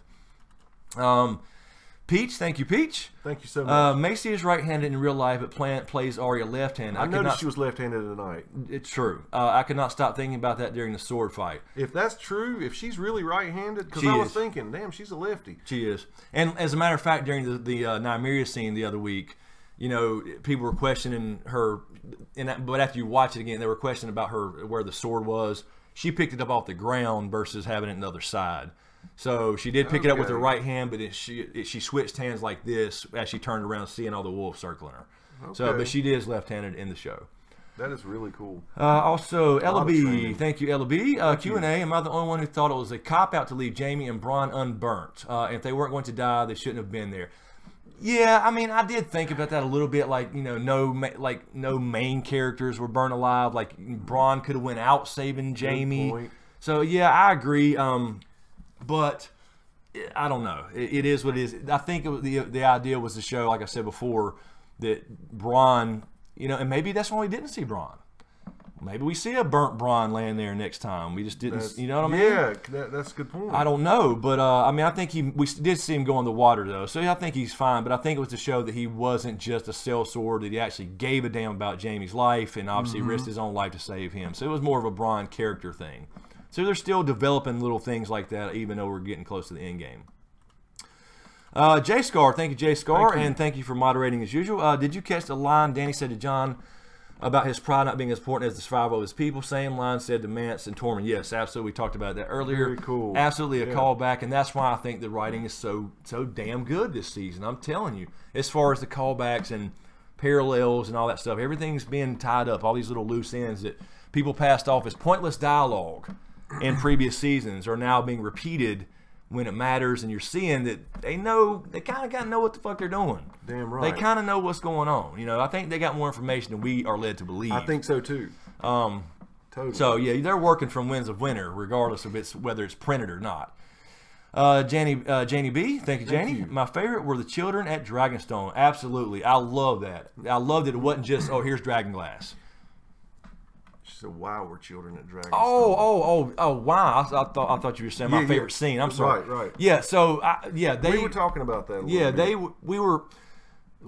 do know from history that they were the first inhabitants of the whole entire Westeros, and it was still connected via the Arm of Dorne to Essos before men came over. So they were everywhere. Now the question was at that time, was it an island volcano?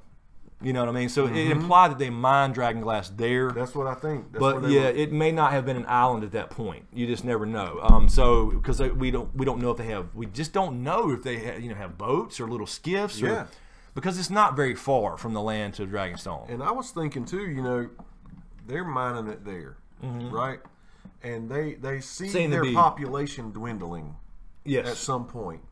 And they're during the war with somebody else, the men, some of them people are going to have to figure this shit out, and they'll be here to get it. Right, but so I'm gonna leave them. Some but also, it could have been Janie that it showed them because they drew them together with first men in the cave. It could have been that they had, because there should be Dragonglass other places, there's other volcanic places in Westeros. So they could have shown men, all right, look, because men came over and then, of course, created boats and stuff, right? That's what I. So after they got together, then they created the boats, and after they formed this pact and said, let's go over here together and find this shit, and went to that volcanic area because they knew that volcanic Dragonglass would be found there. So the drawings represent the children and men working together, harvesting, and mining Dragonglass. Absolutely, because of the Night King. We were here together, guys. Because of this. Exactly. Okay, so yeah, it just depends on when exactly during history they drew that. Like I said, I noticed in the drawing you had the children above the men, and then right at the men's feet were those random symbols. Exactly. So we got some deciphering to do. Exactly. Also, Ashley May, thank you, Ashley. Jon and Tyrion's reaction to Field of Fire 2.0.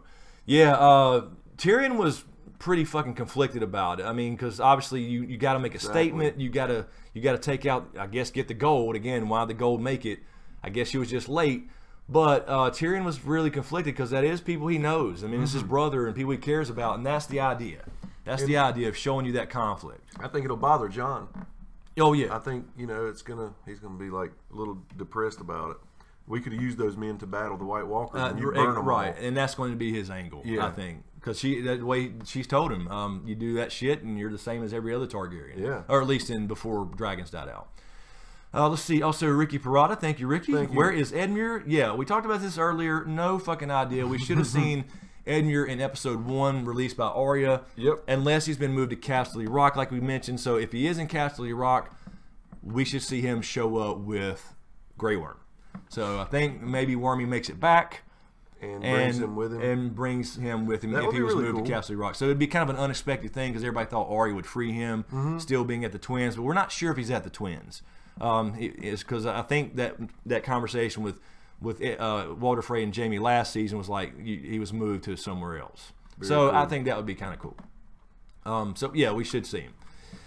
Let's see where we at. Vinny 2 times. Thank you, Vinny. Thank you, Vinny. I see the first sentence. Yeah, I wasn't really offended, Vinny. No, we don't get offended. No, we're fine. Just playing James in the preview for episode 5. John hears from Bran. Do you think he explained anything else? Arya, John's parents, 3-eyed Raven powers, etc.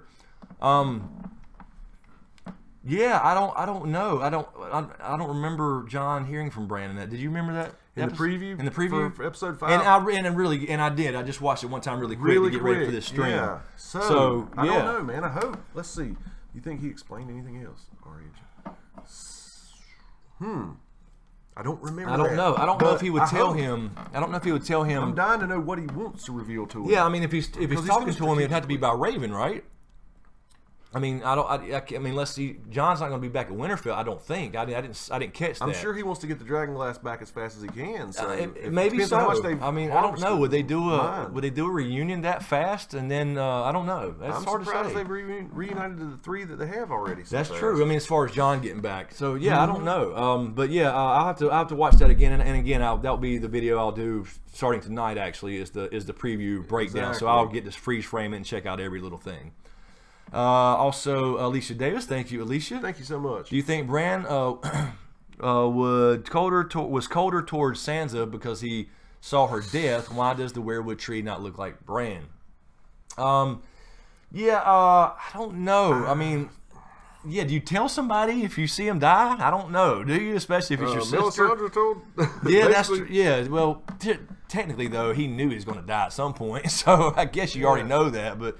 Does she mean sooner than it should have been? It should be, you know what I mean? So yeah, I don't know. And as far as the weirwood tree, I will say that I didn't go back and check because I know, but I thought it looked different too than season 1. Yeah. So it's not that it should look like Bran. It should be the same face that it was carved originally. That's what I. But I just thought it looked different. So I'll have to check out season 1 clips again. Yeah. And I may be doing when doing videos. I'll probably be doing that too.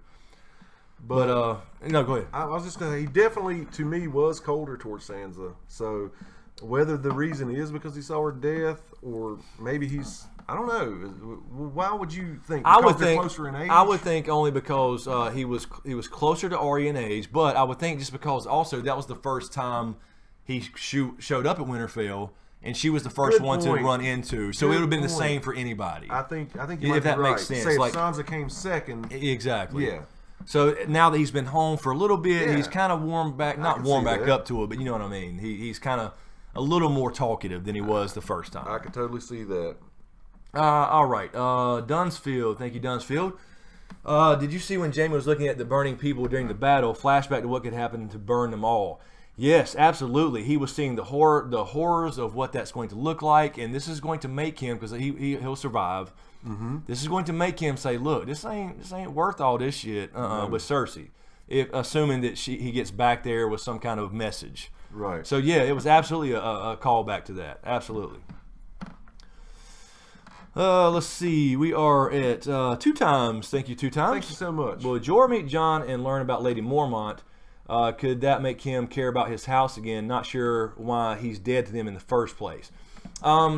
Yeah, I think that will probably happen at some point because he is going to see Dany now, and Jon's going to probably still be there, and I'm sure there'll be some dialogue about, you know, that kind of thing. But he's dead to them in the sense that he caught poachers, and sold them to slavers on his land, and therefore he left before Ned went up there to cut his head off. Right. Because that's against the law. Yeah. Ned was warden of the North. It was his job to go cut his damn head off and sentence him to die. So so Ned wanted his head. That's why he was dead to them in the first place. He dishonored the house, and you hear Jorah say that at the wall when he hands the Longclaw to Jon. So yeah, I think we'll see a Jorah Lady Mormont's meet up. I think so. I mean, I wouldn't see why not. Let's see. Still Hammered. Thank you, Still Hammered. Thank you. So I guess they just said screw it and gave everyone teleporters, even the horses. Yeah, I mean, you know, it is what it is. There is a lot you gotta of buy into that part of it. That yeah, sucks. you do. I mean, between scenes, there's like weeks and months going by. So you just got to kind of understand that. So And it's not going to line up building perfectly. ships and... But here's the thing: a lot of people complain about this, but there was also a note in the front of books, and I think it was it might have been a Feast for Crows. He specifically pointed out that every single chapter is going to be at different times. Sometimes it's going to be just a day later, sometimes a year later, and because you're different perspectives. So it's the same in the books. It's just people get mad about it for TV for some reason. Yeah. So you know what I mean? Part of that bothers me is the fact that, you know, their fleet was destroyed, blah blah blah, but yet they still have enough ships to get all those horses and all those. Well, men that's and true. all that. That's true. You know, not just But the then- time thing. It's just kind of like, that's tough. Yeah, that's true. Did he not weaken their naval fleet at all? You know? Right. But I mean, also, you know, shows you that she does have such a large fleet that she could split them up. So whatever. So that is true. Let's see. Also, And they don't have time to show us where she's borrowing ships they from. don't. They and don't. Like you and a lot of said. people ask, and I'll only mention this really quick. A lot of people ask about not Davos, but Stannis' ships. Now they should still be at Eastwatch. Okay. Or White Harbor actually. Cool. Because Jon, once Stannis died, should have been able to take those ships and probably down to White Harbor where he would be able to board them. So see. Jon should have ships too that used to belong to Stannis. Good point. So technically, you got that group of ships as well, or that fleet. All right, Roger Pitts. Thank you, Roger. Thank you. Next week's trailer shows Dany telling men to fight for her or die. Will Bronn and Jaime be taken to Dany? Will they switch to her side? Go Bronn. Yeah, I mean, I think they're going to have a conversation. I think that's what that was, is the aftermath of this, and that's where they had this little parlay thing. And I think the Tarleys should be involved in there. We didn't see what happened to Dickon and Rick and Dickon, and I just keep thinking about that joke, and Randall. So yeah, I think so, and we'll see what happens. We'll see if they bend the knee or burn. Colin Gallant, thank you, Colin. Thank you so much. Since we are seeing a bit of the Night King, do you think the guy? Do you guys think if he is stabbed with dragonglass, he will shatter like the others, or be cursed, be lifted, and he will become human again? He's different from the one. We've talked about yes. this, Colin. Absolutely. We talked about this in a Dragon Raised by Wolves. Parts 1 through 4. We did. We really did. We're wondering the same thing. We just end up making a guess about it. Yeah, and I just think that Dragonglass, if he's got a piece in his chest, that it would be immune to it. So I don't think he can die that way. I think he would have to take it out, the reverse. So I don't know. We'll see. We'll see. But I think there's something to that. Because I think that may be part of might be like a shocking moment when, if we do see like a one-on-one, for example, with Jon or somebody, stab him with dragonglass, and it just breaks, and he's just like, dude. You know what I mean? I think you might be on so I think that might happen. We might see that, and in all this effort into dragonglass, think they got the drop on him, hit him from behind, and arrows or something or whatever, and all this effort's going into mining all this shit, and all of a sudden it just don't work. Dude, so it takes dragon fire. So I think we see something like that. Where we are, let's see. Ethel B, thank you, Ethel. Whoa, just occurred to me, Jon is a Valonqar too. As far as killing Cersei, I mean, he is a little brother, I guess. If you think that Rhaegar's son, let's see. You know, being Rhaegar's son, and Rhaegar had Aegon as well in the books, but not in the show. If that is Aegon, could be. Could be. We'll see. But yeah, I would like to see. I don't know. I don't think Jon, as far as the Cersei thing, do everything as far as being the, you know, fulfilling that prophecy Sure, too. you're You know what I right, mean? yeah. So I don't know, but yeah, technically any little brother will do. If it even goes down that way, you know, prophecy's one of those tricky things. All right, Stacy27, thanks, Stacy. Do you guys think we will see Ghost this season? Missing him. Love you guys, and I'm so glad you can make the chat today. We miss him too. Yeah, man, I said this today sometime or in a comment or something. It's like, why not at least reference him? I know. I mean, he's at Winterfell somewhere. Maybe he's hunting or whatever, but damn. He's a damn important Show character. him one time walking by or just hanging out with Sansa for a second. Something. At least reference like, oh, Ghost is out hunting. John left him here with me or something. But it's like, why? Yeah, I mean, right. is it should that much happen. more? At least put a line in for Put it. a line in if you're not going to actually show him or something. So I don't get that at all. John Kerry again. Thank you, John. If Dany needed the food, why did she burn it? Well, I don't think that was. Well, I mean, it probably was some food in there, I'm sure. I'll But bet, yeah. that was kind of the idea was the food was lagging behind. So yeah, but she's got to make a statement. So whatever's in there has got to go. It's got to, and it did. I love the way it was mowing through there, and you could see like the rooster tail of debris. Yeah, flying. it was really well crazy. done. The barrels flying off to the side. Yes, man. Very cool. And then the water when she went over. Oh yeah, that was Yeah, awesome. Like you really Superman liked flying that. over the water. He Yes. said almost a Sonic type of thing on the water there. Let's see, Quee W. Thank you, Quee. What do you think about Sansa's response to Arya's fighting skills? I think it was just we said this a minute ago. I don't think it was jealousy or anything. I think it was just like you said. That's what she's become all this time. You know, she said it when she was a little girl. Yeah. And here she is. She's not a lady. She's a badass. So I didn't take it as. Totally badass. I just think it's like they've been through two hell stories. Yeah. To get where they are, and they're just completely separate people. Yeah, But and- they're still part of the same pack. And I wanted to say that earlier when you said that about Sansa has went through her hell and gained, you know, the political and the manipulating skills that she has. It was cool how she told Bran about, you know, he didn't give you that just to be giving it to Yes. you. If he didn't so want that something. lets me know that, yeah, she has changed and she is, you know, she does realize Littlefinger and can't Yeah. be manipulated Right. anymore. So that's really cool. Yeah, and hopefully she's been playing him the whole time. Like, I you know, hope the so. little times when she's listening to him, it's like, okay, she's playing the game. Yeah. I hope so. All right, let's see. Let's grab a couple more before we take another stretcher. Mazuma? I think we're Mazuma 10,000. Yeah. Thank you, Mazuma. And I love your choice, you know, of how much you're giving. It's always funny. Yes. Thank you. It says, did you already cover this? Did you discuss what Littlefinger thought he was getting by giving Bran the cat's paw? We were just talking about that.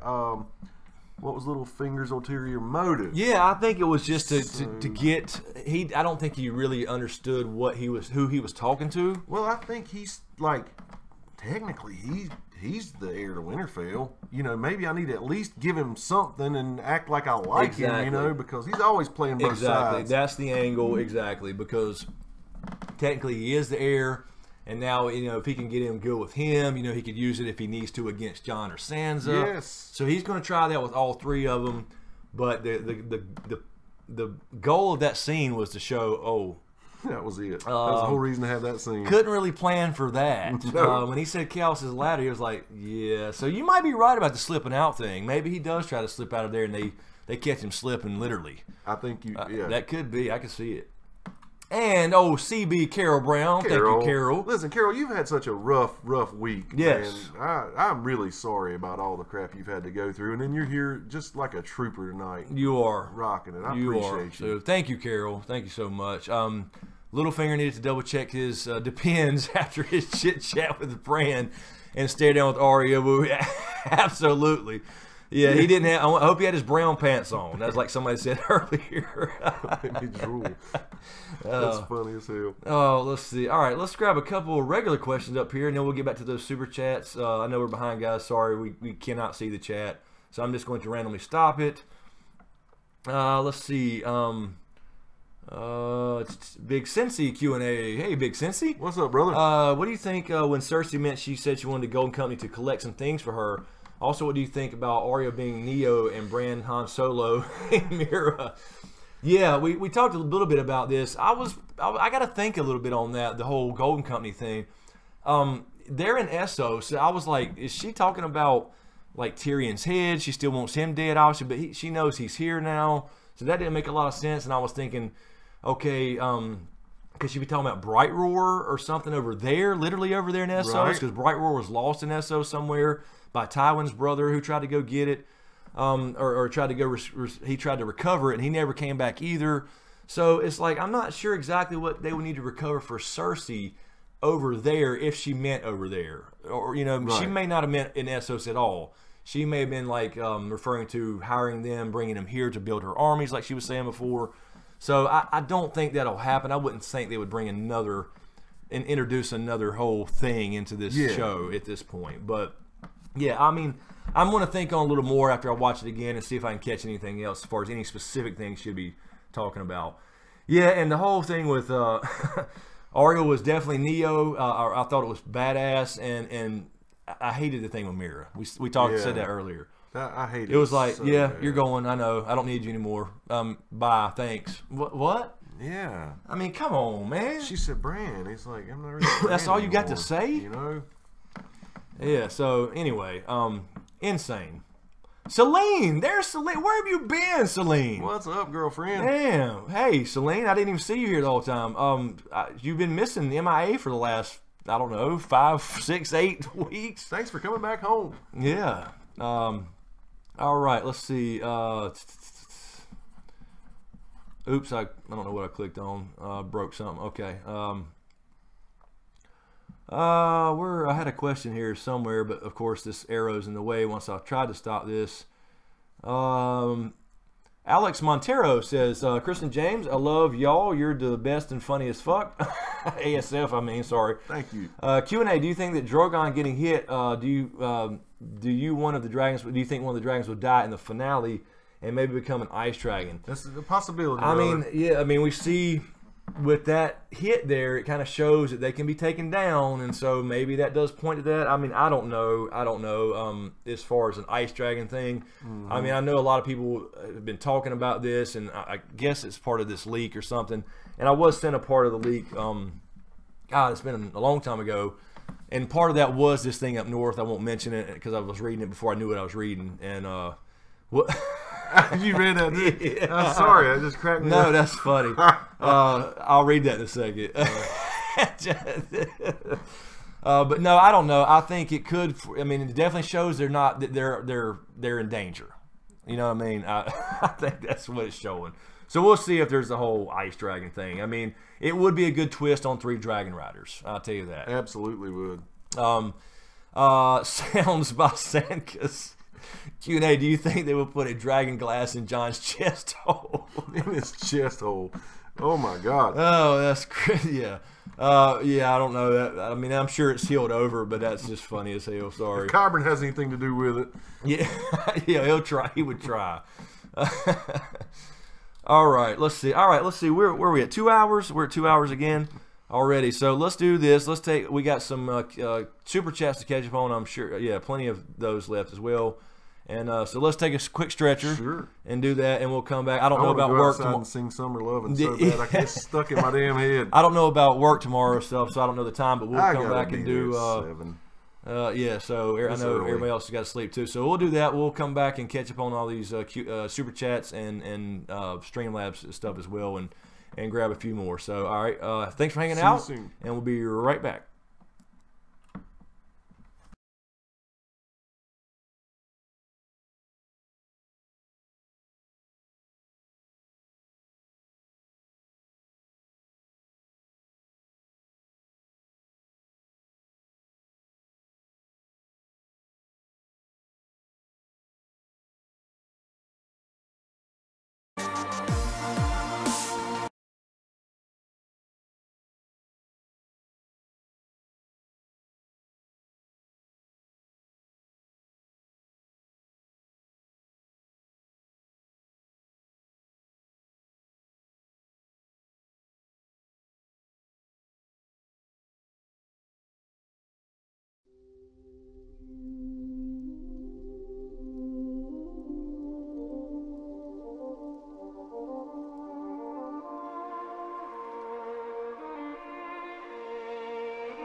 cannot give you back your homes or restore your dead to life.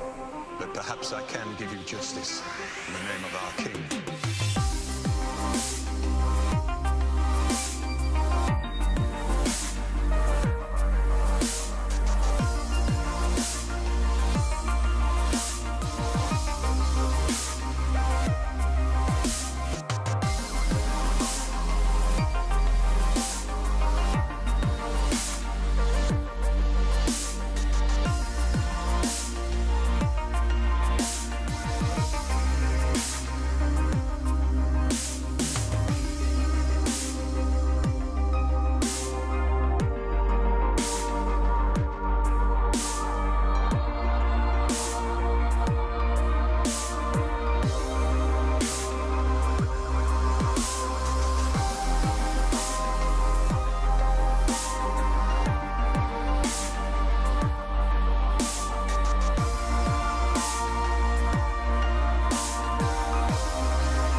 Perhaps I can give you justice.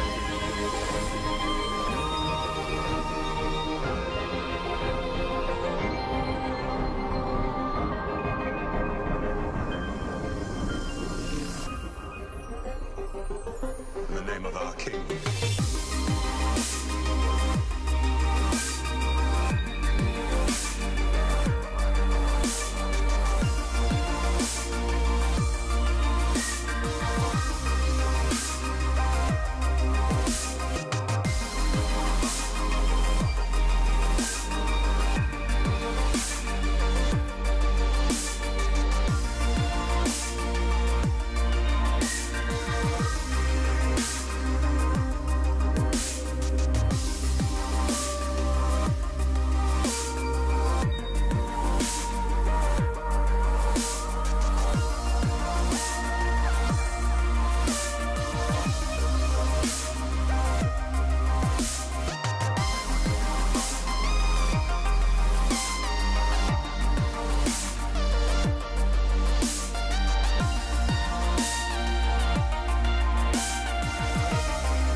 All right. We're back. up? We're back. Okay. All right. Let's find where we are with these questions here. I know we had a lot of super chats left over. All right. Let's see. All right. 7th Gen Texan again. Oops, I lost it for a second. Thank you. 7th Gen. Yes. Okay. You're rationalizing. Arya is dead. FM Death Cult supports White Walkers. John, who woke them, and Danny are targets. Germ and D&D are that kind of dick. So you're saying Arya's dead, and the Faceless Men Death Cult supports the White Walkers. So essentially, that's the Wave person or whoever that would be.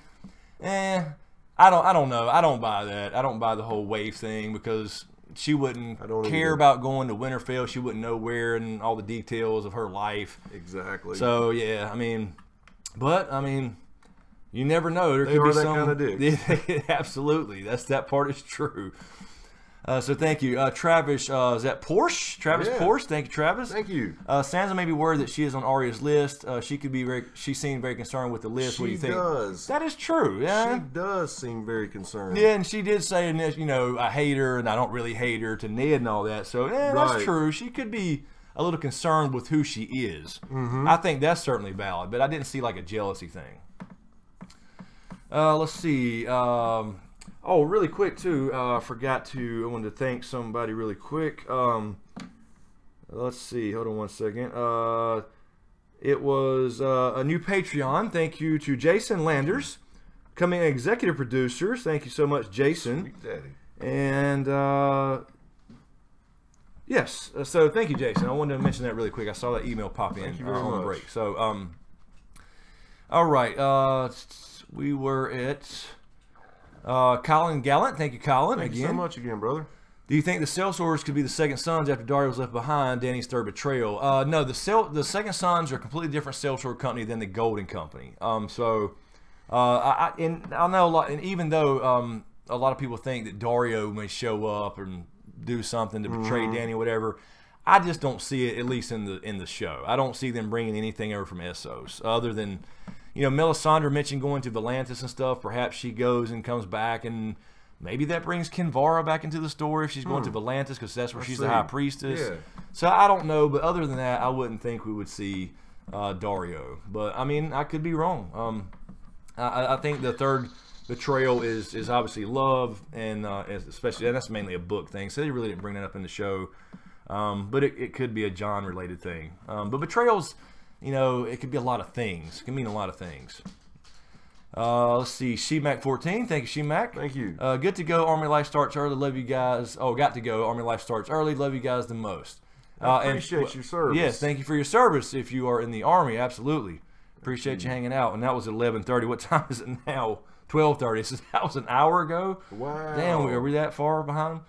Thank you, Shemac. Ricky Parada. Cut these off at a certain time so we can get to them all. Exactly. Will Tyrion meet the Hill Tribes again if the Vale betray the start for the second sack of Winterfell? The Hill Tribes again. That would be kind of cool. Wouldn't it, he did promise them, time for new Lords of the Vale. Exactly. But yeah, he can't exactly undercut Jon now either, since Jon is in league with the Vale as far as the King in the North thing. So, yeah, I guess we've probably seen the last of the Hill Tribes, at least in the show. I don't think they're going to bring any more storylines like that back into it. Let's see. Well, where are we? That far? That happen? Yeah, I don't know. It just dropped down. Let's see. Sorry, guys. I just the chat jumped. Damn. I can tell you where it's at because I know I saw the question. Yeah. Something about smashing. Yeah, smashing. Damn. Right here. Okay. Yes. Okay. So Cutie 2K12. There's Cutie. Do you think we'll see Jon and Danny kiss or smash this season? And will Jon bond with Rhaegal more than Drogon? I think we probably will see some loving going on in some way or shape or another. I'm sure. Because it's moving quick. You can see they're already loving each other and or liking each other. People are pointing out that she'll probably touch his scars and ask and all I that. think so. I think that sets that up. And the Jon bonding thing. I don't know. We see the preview does show that scene with her on Drogon is Jon in front of her when she comes back. I'm assuming from this field Right. of fire. So yeah, I don't know. I think that will be a bonding moment though. So we'll see if Rhaegal comes into it, named after Rhaegar. And so I think that's kind of where they're heading with the teases, you know, in Targaryen teases in general. Abby M, thank you, Abby. Will Jaime be a POW now? How will Cersei take that? Love you guys. I'm kind of torn. It would make sense in one way for her to capture Jaime, and then that will be like the younger queen taking everything she holds dear. Yeah, that type of thing. And so I think that's a possibility, but I would think with Tyrion there, if assuming he walks down and they have this parlay together, that would give them a chance to talk and to go back and tell your sister that you've seen what happened here, you've seen what I can do. I don't care about your stupid little arrows. You know what I mean? I can milk that city in 3 seconds and her in it. So, I mean, I don't know. It may be one of those things, look, I'm not going to keep you captive. I want you to join me, you know, type of thing. So we'll see based off the feedback she gets from Tyrion and people around her, which way she goes. I don't know if that will go good for Tarly, though. He's such an asshole. Yeah. So that may not go good for him. And Cersei, she doesn't have anybody left that she cares about or loves. No. So I mean, she cares for Jaime, but only when she needs him. Yeah. Somebody who cares about that city is going to have to stand up. That's right. And Jaime saved that city from burning. That's what I was getting at. Exactly. Let's see. I think we are. Yes. Lowell 17. Thank you, Lowell. Thank you. What the fuck just happened? Is Jaime dead? Just got here. Sorry if you already discussed this. Yeah, and we're behind, and I hope you're still here. Yeah, I don't think so. I think it was more of the cliffhanger thing. He's knocked out, yeah, and somebody has to pull him out, and that'll kind of show. And I would think that would be somebody like maybe Tyrion himself, but I don't know if he could, you know, lift him up and swim because like he got rescued by Jorah in a way. Yeah. So it could happen off screen, but so that would be kind of cool for him to save his own brother, and that would make them have to talk with Dany and have that little parlay. So I think he's fine. Yeah, that's the way I see it. Jen LP, thank you, Jen. Since Ilya Martell and Rhaegar were married, would Lyanna and Rhaegar's marriage still be valid, making Jon a legitimate Targaryen? Yeah, if it's a northern wedding, like I assume it would be, in front of a heart tree with no septon and all that crap, be perfectly valid. Absolutely. The question is would there have to be an annulment to you know, Rhaegar and his wife, or was it more like the polygamy of the past? You know, depending on prophecy, did he care about that kind of stuff? Right. You know, so Jen's saying since Ilya Martell and Rhaegar were married.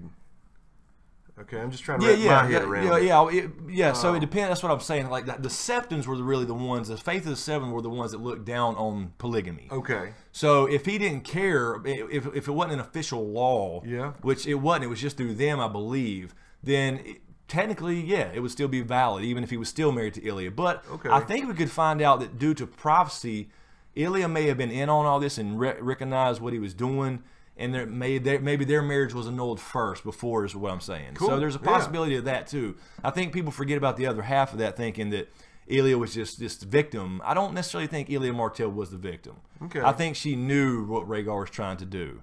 And, you know, in the House of the Undying vision, in the books, you kind of saw that, although I think that was probably Lyanna in a way too. But it could have showed Ilya understanding, you know, he is the Song of Ice and Fire, what was going on, if that makes sense. If you look, though, if you look at it that way, and it looks like Rhaegar's almost using Lyanna to fulfill prophecy and really wasn't in love with her and stuff. That's true. I That's hate true. to see it that way, but it could have been. It could have been. Him. I think it was more along, and this is just my opinion. We'll see if we get a turning flashback of Harrenhal. I think it was more the opinion he knew he had the 3 heads of the dragon prophecy, whatever he read, but then he met Lyanna and was truly a love thing, and then he realized, wait a minute, this is the destiny. This could do it. This is what I need to do, is marry Ice. Yeah. I need to produce I this. know I already married here, but yeah. So I think it was. I don't think it was like he chose her for that. He met her, and then the opportunity was there anyway, or you know what I'm saying. So and like he realized this was exactly the stars aligned exactly. Also, Colin Gallant, thank you, Colin, again. Man, can you guys send me some of this sun drop? Canada doesn't have it. Will not pay. Is that pay? Really want to try it high, worth a shot, right? Yeah. Yeah, man. I'm telling you, you need to try it, man, and need to get up again. Bud. We'll see what we can do for you, bud. You know. Yeah. Val tried it. Count that Val, out. we did get a Canadian to try it. Val tried it at Con of Thrones. She did. She said she liked it. Now I don't remember seeing her drinking another one, but she said she loved it. So yeah, you guys need it up there, north of the wall. Judy Snipes, thank you, Judy, but I don't see a question. Also, Ruben Alonzo, I don't see a question, but thank you, Ruben. If you did have a question, try to get to a mod. John Carey again, thank you, John. Thank you, brother. I thought Sansa looked impressed with Arya. Sorry. Santa. Santa Claus looked impressed with Arya, but I agree the other viewers, her last look seemed like she was annoyed. Yeah, and it makes me. Like I gotta watch it again. I really do. I didn't get the. I don't know. I didn't get the vibe that she was. You know, I don't know. Maybe annoyed. Maybe she's worried about that list, thinking, okay, just kind of like what she's become. Mm-hmm. You know, like worried about what she's become. So yeah, I could see that, but not jealousy. Let's see, Dan. Thank you, Dan. Thank you. Great job, guys. Do you think Bran will piece up his up past history and tell the Starks Littlefinger set up Ned? He seems to know about chaos as a ladder. Absolutely, I think that's absolutely what's going to happen, and they will find out for sure that he's the one who betrayed Ned. And now, if that's going to happen, regardless if your theory happens and he tries to slip out of there because he knows it's coming. Yeah, that's a good point. But they're going to find that out for sure. Cutie2K12 again, thank you, Cutie. Why was Arya mugging Littlefinger so hard? Yeah, because she's going to kill him. I'm telling you. Yep. That was the stare down before the storm, based off again what Bran knows and tells them. Kyle Dubs, thank you, Kyle. You know who says that training session wasn't set up? Maybe she was walking in and looked and saw him and was like, "Let me show these motherfuckers what I'm made Yeah, of." that's true. That's true. You know? I didn't see her look up, but I'm saying maybe off camera. Yeah, off camera. Yeah. Yeah, could be. That could be. Kyle Dubs, thank you, Kyle. Thank you. Will Sam see cat's paw until Arya has significance? Yeah, I started to think about the whole thing with the book. Is that exactly the same dagger, or was that just a style of dagger? You know, that they created? So to me, it was pointing towards we're going to see it again. It's important again, but it don't necessarily have to be exactly the same one. Right. You know what I mean? We recognize it's the same one just because of the style, but it could have been a kind of a standard Valyrian dagger style with dragon bone and all that stuff. So. Yeah, I think it was just to point out that we're going to see that. Don't forget about this dagger. Yeah, exactly. Don't forget about it. It's coming back. So whether it's an exact, it's supposed to be that exact blade, it's hard to tell. He could have tore that page out and rolled a blunt with it. We don't know. That's right. Colin Gowan again. Thank you, Colin. Bang, marry, kill Sansa, Arya, and Brienne. Yeah. we got to say who we would bang, who we would marry, and who we would kill out of those three. Man, okay. Bang Sansa, marry Brienne, and kill Arya. That's me. Man, I don't know, man. Are these they're older in the show, I guess. Yeah, I don't know, man. I don't know about Sansa, man. I don't know. I'd bang the shit out of her. Sorry, he asked. Yeah, the Mary thing, Brienne's a good chick. Kill, yeah, Arya is, I'd worry about her. So I think I'd probably go with the same. Cannon. I'd have to go with the same order only because Arya I'd worry about her cutting my throat in my sleep. Yeah, so I'll go the same order, same as James. And we wouldn't have to follow Tyrion, so we're okay there. Yeah, exactly. Ethan Hunt, thank you, Ethan. Hey guys, just popped in to say hi, and fuck Cersei. Can't say I've ever hated a fictional character as much as her. She has no redeemable traits. Good point. Absolutely. I mean, she did have one, and that was love for her kids. But once that was gone, absolutely it's correct. Gone. And Lena Headey does such a great job with her. The little expressions, the hand movements, the little twitch in her face or whatever. Man, I'm telling you, she nails it. That's what makes her come to life so good. John Kerry again. Thank you, John. Gendry will come back to make the dragon armor. It'd be kind of cool. He's probably been in King's Landing doing something, hiding out again. Hopefully it's regarding armor smithing, I'm sure. Yeah, that'd be cool. And with the gold chain, the gold chain with the hand. But yeah, they need to put, you're right, something over the vital organs. I think. Cool. I mean, she sees that it can wound him, and if it hits the right spot, he's gone. Like the eye. So, let's see. Sean Ward. Thank you, Sean. Thank you. What is Cersei's calculus now that she has lost the gold? majority of her forces and food. Also, Bran's reaction to the dagger. We thought she lost the gold. She didn't lose the gold. It. That was what was stunning to me. Randall Tarley said the gold is safe and made it to the gates of King's Landing. They were at Blackwater Rush. They were really close. And they kind of caught the tail end of some of the food and obviously men.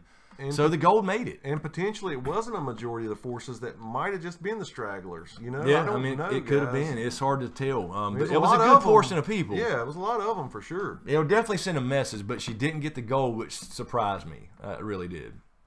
Bran's reaction to the dagger's owner. He knows. He knows all that. You can't. That's the thing. Littlefinger wouldn't even. He was like, I don't know who it belonged to. Yes, you did. You already told us that before. It used to belong to Tyrion, and you got it in the bed, and blah blah blah. You knew Bran, but he didn't know that Bran already knows all that shit. So that's where he was like, oh shit, when he said chaos is a ladder. So yeah, he this is this supernatural thing he couldn't calculate for. Let's check Streamlabs. Yeah. Okay. We got we're way behind on questions. I think I'm sure. Let's see. Okay, we got that one. That one. Yeah, I got Jordan, I think, Dejan. Okay, I think we are here, maybe? I think so. I think.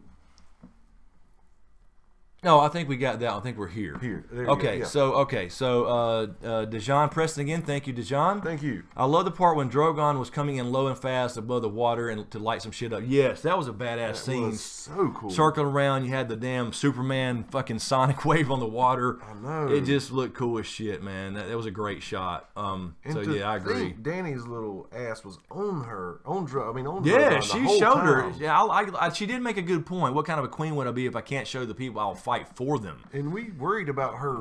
Was she going to have some kind of saddle or something made? No, she's bareback. Yeah, I'm telling you, that's hard. That's hardcore. They should at least do a saddle. Maybe Tyrion should have designed a saddle for that. You know, since we had the horse saddle for Bran. I mean, surfers have something around their ankle. For Exactly. Yeah, exactly. Fucking, can you see a damn bungee cord attached to the dragon?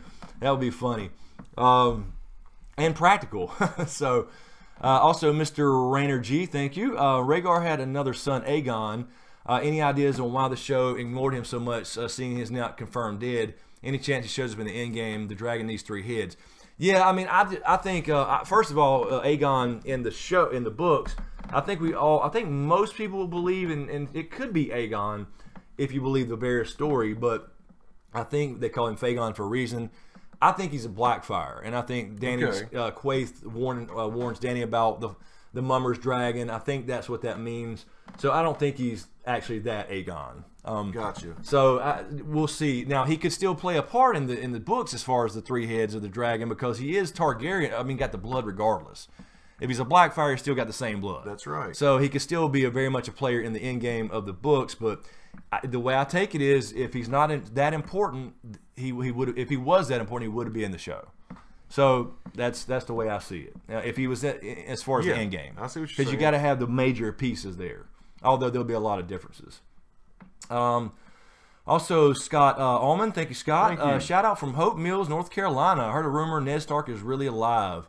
Also, we got a local here, first of all. Right. Or kind of local. Carolina boy. And Ned. North Kakalaki.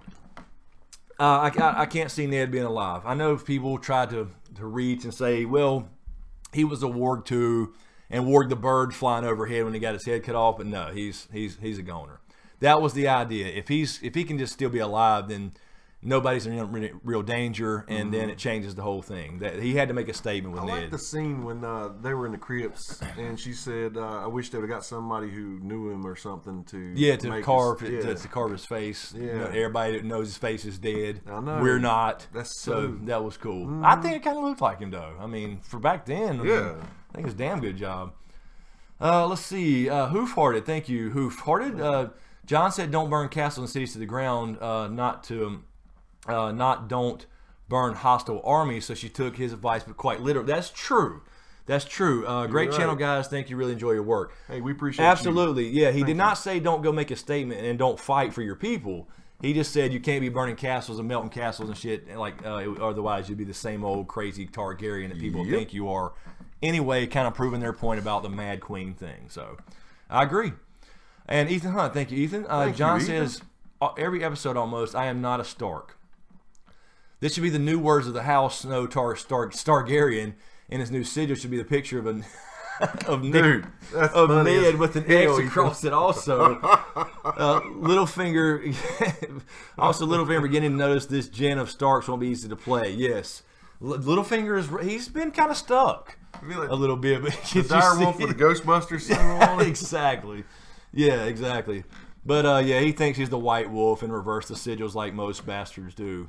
So that's funny. that's Ned with an X. Yeah, no shit. All right, let's see where are we at with these super chat questions. I'm trying to get caught up here. Colin Gallen again. Is Bran more powerful than anyone knows? They said he could warg Hodor because he was simple, but really he just couldn't speak though. When he spoke, I believed in Hodor's mind he was speaking in sentence. Yeah, I think so. I think that's probably the case, but the thing is, it was the time loop that Bran caused in the first place, which is what had always happened, and that's why he could warg into him in the first place. So you can't figure it out. It's a closed loop, and there's no entry point. So yeah, I think that's what that was. So we got a thing with Varamir Sixskin in the books. He tried to warg a person, and it didn't work out for him, and he was a powerful motherfucker. So, but yeah, I mean, I could see him being a lot more powerful than, say, Bloodraven or whatever at some point if he learns what's going on. Yeah, I think right at this point he's probably more powerful than Varamir Sixskins. He just doesn't. He's not so much into warging as he is Greenside. Yeah, and I think we'll see a shit ton of Ravens this next, according to the preview. Yeah, like he's doing all those at the same time, which is a big deal for wargs. Yeah, that's really cool. Still Hammered, thank you, Still Hammered again. I hate the way they took the two best acted roles in Varys and Littlefinger and turned them to useless creepers with no depth after the decade-long plans unraveled. Are they just not important to the main White plot? I think it was more of a... I think that was kind of the idea in the sense of they were the main players in the politics of the realm, but the important shit, they couldn't calculate for that. So, I mean, it makes sense to me it's almost this separation. Now, Varys is involved now, but, I mean, he can only... In his kind of conflict is with...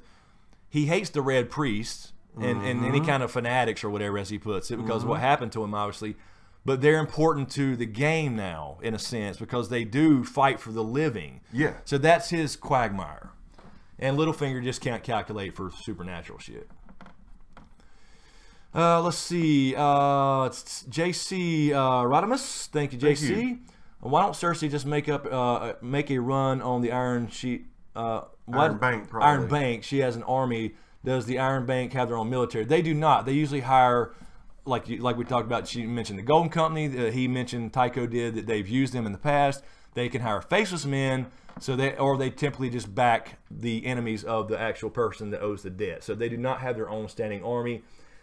Dany could change the game by eliminating it, which kind of she should have anyway. But yeah, Cersei could try that, but they would just basically pay somebody else to stop her. Is all they would do. They would hire every army in Essos to be ready for that. So. They know things. They drink and they know things. St. Michelob again. Thank you, St. Michelob. Thank you. Dany proposed to Jon. It was obvious. Yeah, he did. She did in a way. I'll fight for you if you bend the knee. Yeah. So yeah, that was kind of it could be. But did they? I don't know. I've never seen a proposal in that era of like that. But yeah, when he bends the knee, he could literally be bending it in that way. Could happen. Ethereon, thank you, Ethereon. Thank you so much. Will Jon be the translator of the gory, bloody walker glyphs with respect to the cave scene? Preliminarily appears that the swirl represents the ice and the theta is fire, the topical glyph of the Isle of Faces. Yeah, I think at least the theta symbol, and it was in the opening, of course, the prologue. It wasn't in the prologue of the books that way, though. It was just a show. I think it was more of a shout out to George R. Not in the books. Yeah, I think it was just more shout out to Germ and his use of that in his sci-fi world.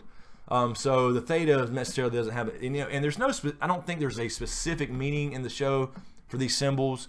I think it just represents their culture. That they were telling us the whole time. In other words, that the White Walkers were created by the children. So I don't think that it represents them, their symbolism, not anything specific. But I do think we did see. Something different with the Isle of Faces. We did, but I do kind of believe it means something to do with their culture and shit. That's what I mean. But just connecting that as far as the White Walkers, like not a specific thing they're telling us. Just us. Yeah, good point. You know what I'm saying? So, I think they kind of explained that, Dan or Dave, maybe in one of the after the shows, after the reveal that they got created by the children. We had been telling you this the whole time. Cool. With the spiral symbols. Yeah. That it represented the White Walkers leaving the mark of their maker. Yeah. So I think that's what that boils down to. Jason Weeks, Warden of the North. Thank you, Jason. Thank you. Statement with the Stragglers. Capture Jamie hostage or gold for gold or army. John talks to Jamie. Jamie heads north. Yeah, I mean, I could see it being beneficial to capture him and also not capture him. I can see it both ways. So I think it sets up him killing Cersei. I really do. I think she sends him, go tell your sister. They get into this brouhaha. Then it's really in his head, I've got to kill her. And I'm not saying right then. Right. Like somewhere down the road. He goes, she's fucking crazy. I just told her this lady could come over here and kill us all. She doesn't care. And she's not doing it because she's trying to do this the right way and save people or whatever. Yeah, so yeah, I can see that too. 7th Gen Texan again, thank you. Best defense, Moat Caitlin, retreat there. Yeah, true. That is true. As far as the White Walkers, I guess you're talking about. Yeah, exactly. Moat Caitlin. Yeah, they just kind of skip over that a lot. They did mention it once in season 5, but yeah, as far as the where it's at in the near the neck and all that stuff, absolutely. Colin Gallant again, thank you, Colin. John better get Dany on his side for the battle for Dawn before they bang. After she sees his little prick, she might change her mind. So yeah, Tormund made the joke, and I guess they seriously said that's his flaw. I don't know. If they really meant that or not, as far as Dan and Dave. But yeah, he's got to have a flaw because everything else is perfect, right? He's gonna kill his penis. Is that Kedra girl? Kedra girl? Thank you, Kedra. Thank you so much. I couldn't find seriously. Whoa. That says hello. I don't know. They really meant that. What is that? My phone. Siri just started talking on her own. I did not touch it. Thank you, Kedra. Sorry. You guys are awesome. Could the Sellsword Company be the third betrayal since she left only one in charge in Slaver's Bay, or is it Tyrion? I don't think there's going to be this third. I mean, if there is a betrayal on the show, they didn't set it up as the third, like the book prophecies say. Right. So I don't think Tyrion would do it by any means. I think he truly believes in something for the first time. That kind of showed you last year when he was handed the queen. Yes. And the Sellsword Company, again, the Golden Company is different from the Second Sons. It's a completely different company that Dario's in charge of. But so I just don't see Dario coming back with the Second Sons and betraying. I don't see him back in the show, honestly. Doc Holliday again, thank you, Doc. My hangover rests squarely on your shoulders. You two. Sorry, this was back at 12:16 and it's now 1 o'clock. Trying to catch up, Doc. Trying. We are. Pri Figueredo, thank you, Pri. Thank you so much. Pri again, she writes for moviepilot.com. Very cool to have her here. Hey boys, the Field of Fire 2.0 seemed really similar shooting wise to the Battle of the Bastards. Yeah, it did. Very much. The scene with Bronn evading every possible danger like John, the shield wall formation. Any thoughts as to why? Yeah, I think it was kind of a parallel, absolutely, like the ice and fire. I mean, it really they're bringing out this ice fire thing really heavy now. Yes. So I think that's exactly what that was meant to do. The same methods. And it had the same feel. Yep. I mean, I think they're really pulling out at every stop now they can. And that's what I think Jamie sinking down was kind of like John sinking down in the crowd. He's going to, you had those thoughts, John's going to suffocate. Which was a parallel to Dany before in the Misa scene. Yeah, but I think that's they were shooting it all the same way. And now you're worried about Jamie. He's gonna be saved. And then with this season, we actually got to hear Melisandre say "ice and fire." I know, like Mira, really cool, like Mira and Jojen does in the book. So they're really going to bring out this ice and fire theme now, hardcore. So thank you, Pri. Madeline, if Jamie is dead, who will let Cersei know Olenna killed Joffrey? Won't Cersei now blame Tyrion for Jamie's death too? Yeah, but he's not dead. He's coming back. He's just knocked out. Somebody will pull him out of the water. He's not going to go out like that. Tyrion will stick a spear in there. Yeah, too easy. He'll grab it and he'll pull something like that. Yeah, that's a good idea. If he's not that deep, it looked like he was 30 foot of water already before he even cut off. Don't step off the edge. Exactly. Let's see, Roger again. Whoop! It jumped. Oh, whoa, wow. Are we that far behind? Dude. Okay, is this... Okay, so we're here. Okay. All right, Roger Pitts, thank you, Roger. 3202, Sansa looks very upset. That look on her face was either fear or hatred. What in the hell did I miss? I'm telling you, I get, yeah, I'm gonna have to watch. I mean, I'll definitely watch it again anyway. I have to, but I cannot believe how big a theme this is tonight. yeah, that's true. I got to see this. I just don't remember this upset. I remember concern, but not upset or jealousy. So yeah, I gotta maybe a little fear about like who she is, like we were saying before. So. Yeah, I'll just we'll have to watch closer, and I'll be pausing and taking notes anyway. James Allen, thank you, James. Will Arya kill Littlefinger with Ned's face? She can't take Ned's face. Ned's face is rotten. It's gone. Yeah, she got to have a current face. Leather face. Yeah, yeah. I mean, unless she can learn to glamour things, which is possible. Then she would have to freshly kill somebody to wear their actual face. And I think as far as Littlefinger goes, she would want to kill him with her own face. Yeah, just like she's been doing, you know, making sure she tells everybody, look, this was a Stark. Yeah. So, all right, Scott Miller. Thank you, Scott. Bran gave Arya the dagger and said, I thought you were going to King's Landing, but he must have known what she would do, right? What's that? Well, I think it comes into, we said this a little bit earlier, it's not, he's not doing it for Cersei. He's doing it for the end game. Yep. I think Arya is going to be a big player in the actual end game. A lot of, you know, like maybe it's the Night King or a White Walker or something to do with the actual battle for the Dawn, because she didn't go to Bravos for nothing, just to mark people off a list. No, sir. So that's our guess. Michael Smith, thank you, Michael. Is it important that Dany only used one dragon on the Field of Fire? Yes, because Field of Fire 1.0 is the first time in history that Aegon used all 3 dragons in the same place, burnt 4,000 people like that. And that's what made everybody start to bend the knee, including Torrhen Stark. So yes, it was a parallel in the sense of that, but not, but also different. Because if she would have brought all 3, there would have been nobody left. There would have been nobody ever got a chance to shoot that damn scorpion. No. So yeah, it was. But also in the show, it could have been a CGI thing. Dothraki army. Huh? You wouldn't have needed the Dothraki. No, you're right. You wouldn't have to risk a single person really, except for, you know, Dany riding them. Yeah. I guess. Balls of steel. Let's see, Dr. Schackenberg. Thank you, Doctor Schackenberg. Will Dany kill Jon or vice versa based on Melisandre's prophecy of the prince who was promised? It is said that the prince must kill their spouse in order to ignite Lightbringer. Your thoughts? Thanks. I don't think I've said this a million times. I don't think there is a literal Lightbringer sword. I think the Nisa thing is more of a Valyrian steel thing. And, you know, it's hinted at that it could be some kind of, you know, I don't know, spousal or some loved one sacrifice.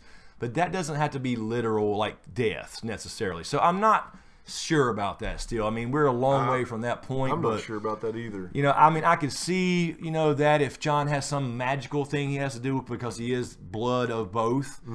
But I don't know. I mean, I don't know. That's almost too straightforward for me, to literally follow the Lightbringer tale that we hear about. Right. I think Fire and Blood. Recipe, yeah, I think. All that crap. Yeah, I agree. So I mean, so in other words, what I'm saying basically is, it could certainly happen. But if I don't believe there's a literal sword Lightbringer with this flaming, because again, Valyrian steel already does the trick.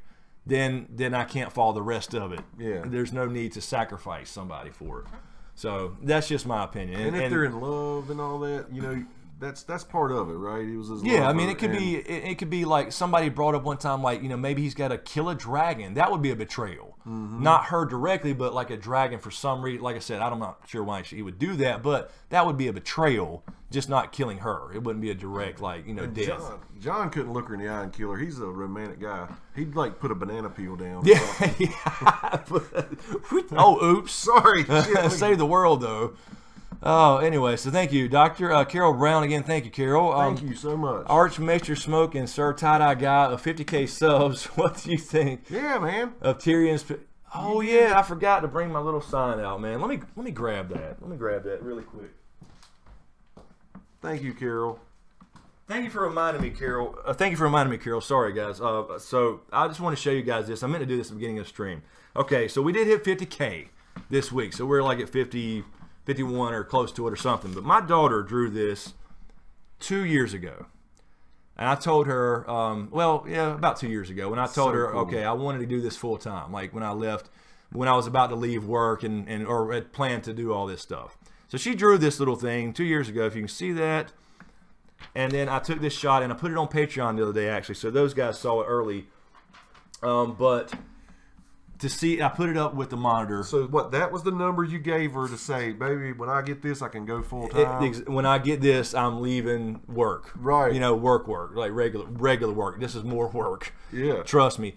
So it happened a little bit earlier, but the point being here that I held that up, man, That's so cool. and put it on the monitor beside the little social blade thing when that thing hit, and took a picture. And my daughter Camden was holding that up, and she drew that, and so I kept this. That's I kept this so bad boy at my cool. desk. I kept that at my desk every day under my computer. It was always there, and could Good see it every motivator. single day. And so when you, so yeah, I mean, I'm telling you, it means so much, and I thank you all so much because, I mean, I never expected anything close to 50,000. I mean, I remember the day sitting there going, "Oh, I got a new subscriber this month." Yeah. You know, this is a stranger. This is not James or my mom, Right. Or whoever. I totally know. So, I mean, and now it's so cool. Your subs could fill up a huge sporting stadium, dude. That's really cool to think about. That's crazy. That's a It lot is. of people, and I'm still very small in this world. But I mean, to me, to see that every day and then to see it match. Dude. Literally match on the screen was so cool. That's So a yes, great story, Chris. Write down your fucking goals. Write them down. See them. Visualize them. I'm telling you. Yeah. You just never know. And I'm far from done. I'm just saying. I'm not saying I'm a very small channel, but it was a goal. Like Jim Carrey wrote that check for himself. Yes, for he $1 wrote million him. bucks. He wrote himself That's a very check similar before he was an story. actor. Write your Absolutely. goals down, guys. Telling you, man. So thank you, Carol, for bringing that up. I meant to say that in the beginning of we were so fucking hyped about this field of fire. Lowell 17, thank you, Lowell. John was in a cave again. Is this There are where like 3,000 girls out there writing down Bag James as their goals. There you go. Write it down. Look at it every day, and I'm telling you, you never know. You never know. So, let's see. Let me check really quick before we get to this next one. And see how many we got. I don't know which you got to work. So we got to get these caught up. But I don't know if you want to stretch again really quick or before we finish these up. Yeah. Because we got a few left. Let's see here. Where are we at? Okay, we're here, right? Yeah. Okay. So yeah. You want to do that? Thank you. So, Thank you so much, Corey. I just happened to stop the chat here and I can see. Thank you, Corey. That's really cool, Corey. Been around since the start of your channel. Yes, That's really absolutely. I appreciate it, and I do remember some of these names. I remember a lot of names. So I know you do. Very, very cool. It's really to see. funny. It's how like we you went to like con, that. and I Like was Rain Man with these names. yeah, right. Not that bad, not that good, but we were at con. We were, people would come up and say, "Hey, I'm Jennifer." But I'm like, "What's your YouTube name?" Just because that's the names I remember. So anyway, thank you, Corey, and everybody. Appreciate it. Anita, thank you. It's very, very cool. Very cool. Let's see. One too many Proto Starks. So, okay. So, do you want to? What you want to? I know you got to work. So, but we got to catch up on these questions too. We do. All right. So yeah. Kind of slow down on the super chat questions. We'll get them all, and heck, I could bail and let you answer them if I have to. But I feel good right now. All right. Well, let's do that. So we'll take another quick. We're still at 2,500 people. Damn, that's pretty damn good That for is good. one Thanks in for the morning. hanging out, guys. But yeah, we got. We're still trending actually, number 9. Are we really? Yeah. Oh, damn, cool. On live trending? Yeah. Very cool. So yeah, we'll do that, but I know everybody's got to work, and James has to work early too. So we'll try to wrap these, get these caught up. So let's stretch really quick, I guess, and we'll be right back. Thanks for hanging out so much.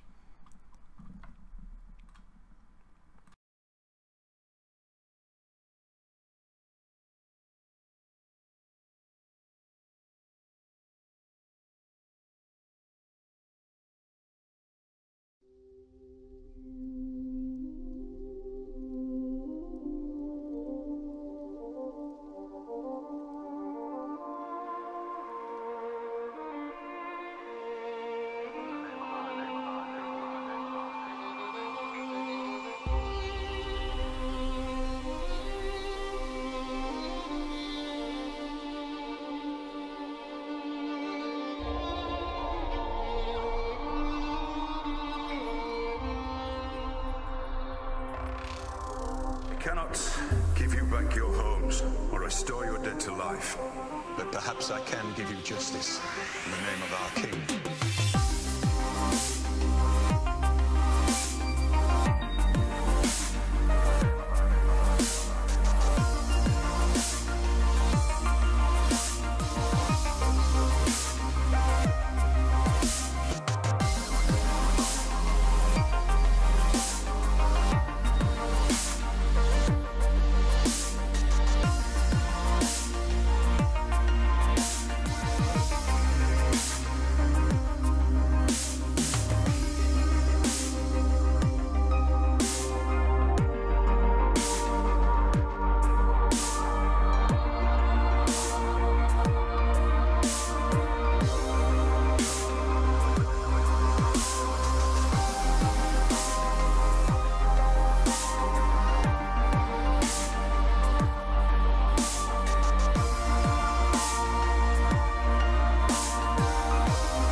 Perhaps I can give you justice.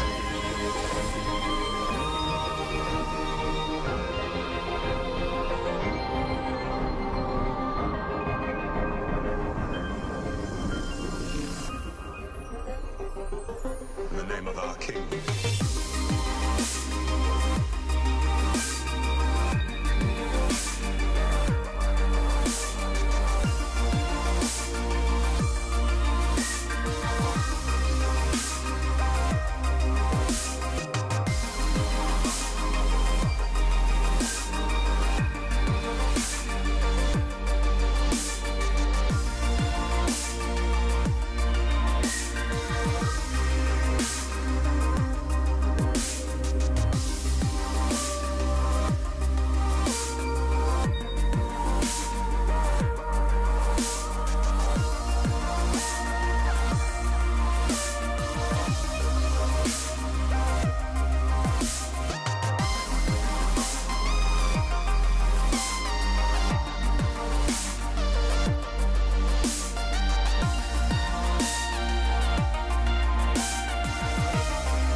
Perhaps I can give you justice.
All right, we're back, I think. All right, let's see. So yeah, let's try to catch up these questions here. And I know everybody's got to get out of here, and you have to work. So let's see if we can catch up on these super chats. And I know, guys, there's a lot of questions that the mods are grabbing. We're just trying to catch up with both. So really are. Let's see. First, Carol has one. really quick from Carts. I don't know. I think it's more of a sniff, sniff. I spy with my dragon eye, blood of my blood. Oh, okay. She's responding. I thought you had it. I'm sorry, Carol. My bad. You were just responding to somebody else. I thought it was a question. Okay. Let's see here. Lowell 17. Thank you, Lowell. John was in cave again. Is that where your let me see them scars scene will happen?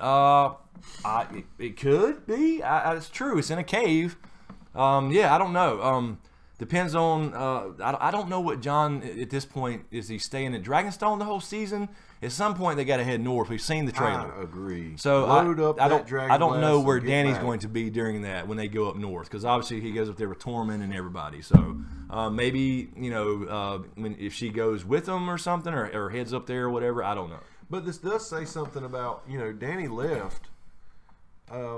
Did she leave some Dothraki there to guard Jon in Davos, or could they literally leave while she's gone if they wanted to? Yeah, that's true. I mean, they did take his ship and everything, but they did have Dothraki with them. So yeah, not quite a captive, I don't think, like she said, but Yeah, but if they were really nervous, they'd be jetting. I don't think they are. I think he's digging her right now. Yeah, I think so too. Okay, Jordan Bricky. Thank you, Jordan. I see the conflict of interest continuing. Characters we love on both sides killing each other. Exactly. We are seeing. Are we seeing Tyrion rethink Dany? Maybe he switches to Jon's team. She's going Mad Queen. Jon no like. Yeah, I mean, he's definitely going. I think that's what I've been saying for a while. Keep her in check. But I don't think she's going to be Mad Queen. I mean, she's got to have little spurts of it. You do. It is a war. It is a war. I mean, that's so. But I mean, yeah. So there'll be little hints of that, but I don't think she'll ever go that far. And I think Tyrion wouldn't be human if he wasn't rethinking Dany a little bit. Oh yeah, Yeah. Just when he sees that kind of horror in his own family, obviously he's going to be conflicted, but ultimately he knows that it's for the you got to get rid of Cersei and you fight this. When he finds out, especially more about what Jon's talking about, and it's the truth, and they see that now. When they see, if they can see that, like Jon has, then that will make a huge difference in what the hell he's talking about. Good point. So, thank you, Jordan. John Kelly, thank you, John. Could Jorah come back and become counsel for Dany and hopefully calm her a bit? Yes. We were talking about this. Maybe it was me and you just chatting, like, or no, it was the podcast this week. Okay. Got a new podcast out, The Side Effect. And we were talking about on that Jorah could fill that hole because Tyrion's all she really has. Since they killed Sir Barristan Selmy, yeah, he's the and he's not fully experienced in all this, but Jorah can come in and kind of fill that void and advise her as well. So I think he'll absolutely shoot straight down there and keep her straight. And I can't wait to see that reunion. But he's also going to see that she likes Jon. So it's going to be another you friend. You got my sword and my woman. Exactly. He's going to be the friend zone again, Captain Friend Zone. Talisa August, thank you, Talisa. Couldn't you imagine Jon having some crayons and sketching the White Walkers just before he took Dany into the cave? Thanks for the live shows. Yeah, I mean, it's true. He might have. He might just sneak it. Yeah, it was like, and you find out later on. Let me show you this. He tells Davos, like, man, I went in there and drew that shit up so she'd believe me. And so there was no history there at all. And he remembered. That's hilarious. He remembered the blue crayon. He had did. no color and then blue eyes. Mm-hmm. That was funny because I didn't see the blue. You saw the blue. I'm colorblind as a motherfucker. So this will make it more believable. Yeah, exactly. We'll more realistic. Pass me the blue. Dude, that's hilarious. Oh shit, that's funny. I love you guys. Yes. Alicia Davis, thank you, Alicia. Checked. Werewood Tree is 100% different. Yeah. Wow. Okay. So that's what makes me wonder. Like, it shouldn't be. It should be the same face regardless. It shouldn't change with like the current three-eyed crow. That would be crazy. Mm-hmm. So yeah, I don't know if that was just maybe just a set thing or whatever, something to do with filming. But yeah, that's odd. Colin again, thank you, Colin. Imagine if Gendry was POW in King's Landing and made the Scorpion. Ooh, yeah, that would be kind of a twist, but really would, yeah. I don't know if I mean he would. I guess if they came to if he's working in a shop, he'd have to do what the shop owner, unless he's the shop owner, says so, but says to do or whatever. So maybe he made a part of something he didn't know what he was building. That would be kind of interesting. So yeah, good idea. Leslie Powell. Leslie Powell, neat donation amount. Q&A. Chris and James, do you think Mel is going to Volantis to bring back Red Priests and Priestesses to help with the fight for the Dawn? You just touched on that. I did. I mean, I would hope so. I want to see her actually give up. I mean, she's going to die. She just said it. But I want to see her doing it with the White Walkers.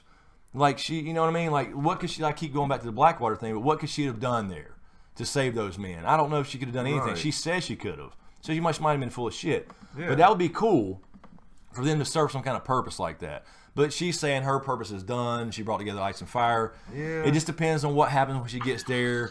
If she talks to Kinvara or whatever, you know, if they happen to show up. And yeah, I mean, I would love to see that. Her come over and see some fire gods helping out or something. I don't know. Yeah. Or not gods, but priests. I would too. Be kind of cool. Jordan Bricky. Jordan says, my dad and I were joking. John Totes doodles those cave drawings right before. Oh, he totally doodles those cave drawings right before Danny went in. I'm thinking Cersei has bigger ballistas too. So worried. Yeah, dude. Yeah, So you're I on mean, the same page with the other person. That's so funny that he drew those right before. Yeah, that's funny as hell. That never crossed my mind. Yeah, we've been here mining this shit, but he's got fucking chalk. You guys stay over there. Be the lookout. He's got, oh, that's funny. John Carey again. John, thank you. Do you think Bran was referring to Littlefinger owning the dagger, or could he have been referring to the original owner? Yeah, I actually did think about that for a second. Like, you know, does he mean, is this a test type thing? Like, you know, is he going to see if Littlefinger lies to him? You know, was he the owner? Or is he referring to like the original Valyrian owner? You know, like, could it? Somebody mentioned to me in a comment, I think it was, could it have been Aegon the Conqueror's dagger? Well, sure. I mean, it could have. We never know, but Valyrians, remember, were a lot older than the Targaryens. So this could be a lot older than Aegon. This could be just some random Valyrians from, you know, 5,000 years ago. So, yeah, I thought about that too. Talisa again. Thank you, Talisa. Does Dany still have another betrayal left? In the book, she does, and we're not 100% sure. She's got her second, but more than likely. And the last one is for love. So we'll see if that... They didn't ever really state that in the show. There was no real Quaithe prophecies. So we'll see if they do a third betrayal, and certainly in the books, but they won't call it that in the show if there is one at all. Third one must be for love, the Mount and the fires and the betrayals. So yeah, that's kind of book only stuff. Alicia Davis, thank you, Alicia. Scratch my last comment. Is the Night King's face? It's the Night King's face. Oh, in the werewood tree, you're saying? Wow. Interesting. I don't know if she's meaning like the current one is, or because the original one I don't remember being that way at all. So yeah, I guess you're saying the current one's the Night King's face. Right. Right. That's interesting. Yeah, that shouldn't change though. I'll have to check that out too. Hell, maybe John was up there carving that thing. Yeah, with the damn chalk. Oh shit. Let's see. I lost my spot again. There you go, right there. Okay. J.C. Radimus Yes. why did Dany only come with one dragon and not all three? Yeah, I mean, I think it was, first of all, it was kind of a, you know, they didn't want to overdo it with the show, just for CGI, really. But if you think about what we're calling it Field of Fire 2.0, it's in reference to, obviously that means there's a 1.0. In the books, back in the Aegon the Conqueror, this is a parallel. He used 3 dragons one time in the same place. Otherwise, they were always separated. Visenya would go here, he would go there, you know, all that good stuff. So the one time he used all 3 in the same place, he killed 4,000 people just like that. That wiped out... That's nuts. Yeah, a lot of people made the Lannisters turn, and then of course that ended up getting back to Torrhen Stark, which made him bend the knee and save the North. Therefore, the Targaryens and Starks had always, you know, been allies. So it was kind of a shout out to that history, I think, for her not to do it. But that would have been a little overkill, I think, for the show. It would have been. So I think mainly that's probably the reason. Let's see. Is that Jergy? I can't see that. Is that a J? Yeah, GJ. Jerg, or I'm not sure. 311. Sorry, I'm sorry about butchering the name there. But thank you. After the whole business with Oberyn, one would think that Qyburn would learn the usefulness of poison arrows and spears. By the way, I go by George if it's easier. Yeah, that's a good point. Like, That is you a know, good if they're point. going to take that big thing out there, why not try to throw something on it? Yeah, right. poison is a great idea. That's a good idea. And hopefully that hadn't happened. Yeah, I mean, I don't guess it had, but Damn, that's a good point. no, actually, you know, Bronn, you saw the spear tips pretty clear when he was did. changing them. Yeah, So they it were was just kind of just dry, rusty kind of thing. So yeah, but that's a good point. You'd have thought they would have thought he's not that clever, huh? So, 'cause I would try to use that. JC Rodimus, thank you. Thank you. Bronn told Jaime the more he has, more weighs him, or more gold he has, more weighs him down. I think it was in reference to the armor that's sinking him to the bottom of the lake. Sure, yeah. If that's true. I mean, I didn't think about that at the time, but yeah, that makes complete sense. Obviously, that was a thing saying metaphorically, but then it actually happened. Exactly. So yeah, sure. I could totally see that. That's cool. Yes, good catch, JC. Let's see, Dr. Schackenberg. Thank you so much. It says there were several instances when we see Bronn looking around like he wanted to run away, but always ends up staying, and we think he is the one who saved Jaime. If Bronn survived, will he leave Jaime? Yeah, I mean, I think that was the idea, like we talked about earlier. I think it showed he was a little bit more than a sellsword. He does actually care in some way about Jaime. He's been good to him, and Tyrion for that matter. Yeah, I was going to say. So just I like think Tyrion. Jaime has to. I don't think he would leave Jaime in that sense. I think he wants to bridge the gap now. Like, this is stupid. You need to talk to your brother. So I think he might. Hopefully, he's the one to bridge that gap and have that conversation next episode. Yeah. Next So, episode's perfect time for that. I think it makes sense. Aaron Cox, thank you, Aaron. Congrats, thank you very much. I guess you're referring to 50K. Thank you so much, Aaron. Thank you. Appreciate that. Top Shelf Underground. Sup, guys? Sorry so late to the party. You think Jaime is a prisoner, or do you think he is and Bronn will sneak away? Yeah, we mentioned it a couple of times. I think that he is going to parlay. Yeah. I don't know. I can see it both ways. Like I can see her taking Jaime prisoner and making Cersei give up something or whatever, you know, the throne or whatever. But I could also see let her go back and tell her what happened here. Yeah. Because it's, you know, it would show a little. It would show the people that she let him live and come back home, as opposed to holding him captive. It would. So I can see it both ways. And I don't see Cersei trading that gold she just got for Jaime at this point. Yeah, that's a good point though. That actually that if that would happen, you know, that Cersei would not do it because she's got to give it. It's not her gold, and that would show Jaime. Okay, she's not even going to spend some gold for my life. Fuck her. So yeah, I mean, I can see that too. Make him finally turn that corner. But I think seeing this field of fire is going to make him turn that corner in a big way. JC Radamas again. Thank you, JC. With all the Dothraki fighting all around, how could they let Bronn shoot that ballista at draw? Yeah, see, I kind of said the same thing. Said the same exact because he was aiming it and shit, and there were Yeah. Dothraki riding right around him and stuff in the background. I was like, why is nobody else after him? But it's TV. They had to get the shot off at least before she Dracarys the whole fucking thing. That's right. So yeah, that's just one of those things. Yeah, They you can kinda- see him in the shot. You Running could, around behind him, and he's just doing whatever he wants. That's true. So yeah, you would think once they saw it, but then again, she couldn't like relay that information from the air, like, "Hey, get that thing, take that out." So yeah, I mean, but it's just one of those things. It's TV. Let's see. Springtrap Trap. Sorry, I lost it. Hold on, I got it. Springtrap Trap says, "I'm new to your channel. Well, welcome. Epic episode. Thank you, Springtrap. Epic episode we got now TV to watch it on, as it doesn't air here till tonight. Bronn, you savage. Good morning from the UK." Oh, good morning, man. Good morning, Springtrap Appreciate you Trap. hanging out, but I hate you. We spoiled a lot of things if you've been listening. So if it's not airing there yet, so yeah, welcome and. Oh, okay. Now it's a TV, so you have seen it. Is that what you? Okay, gotcha. I'm Okay, pretty sure, yeah. Okay, good. I was hoping we wasn't spoiling it for They got you, Now Springtrap. TV, which I guess is Oh, some way they can I watch got you. it. Yeah, I got it took me a second to decipher that.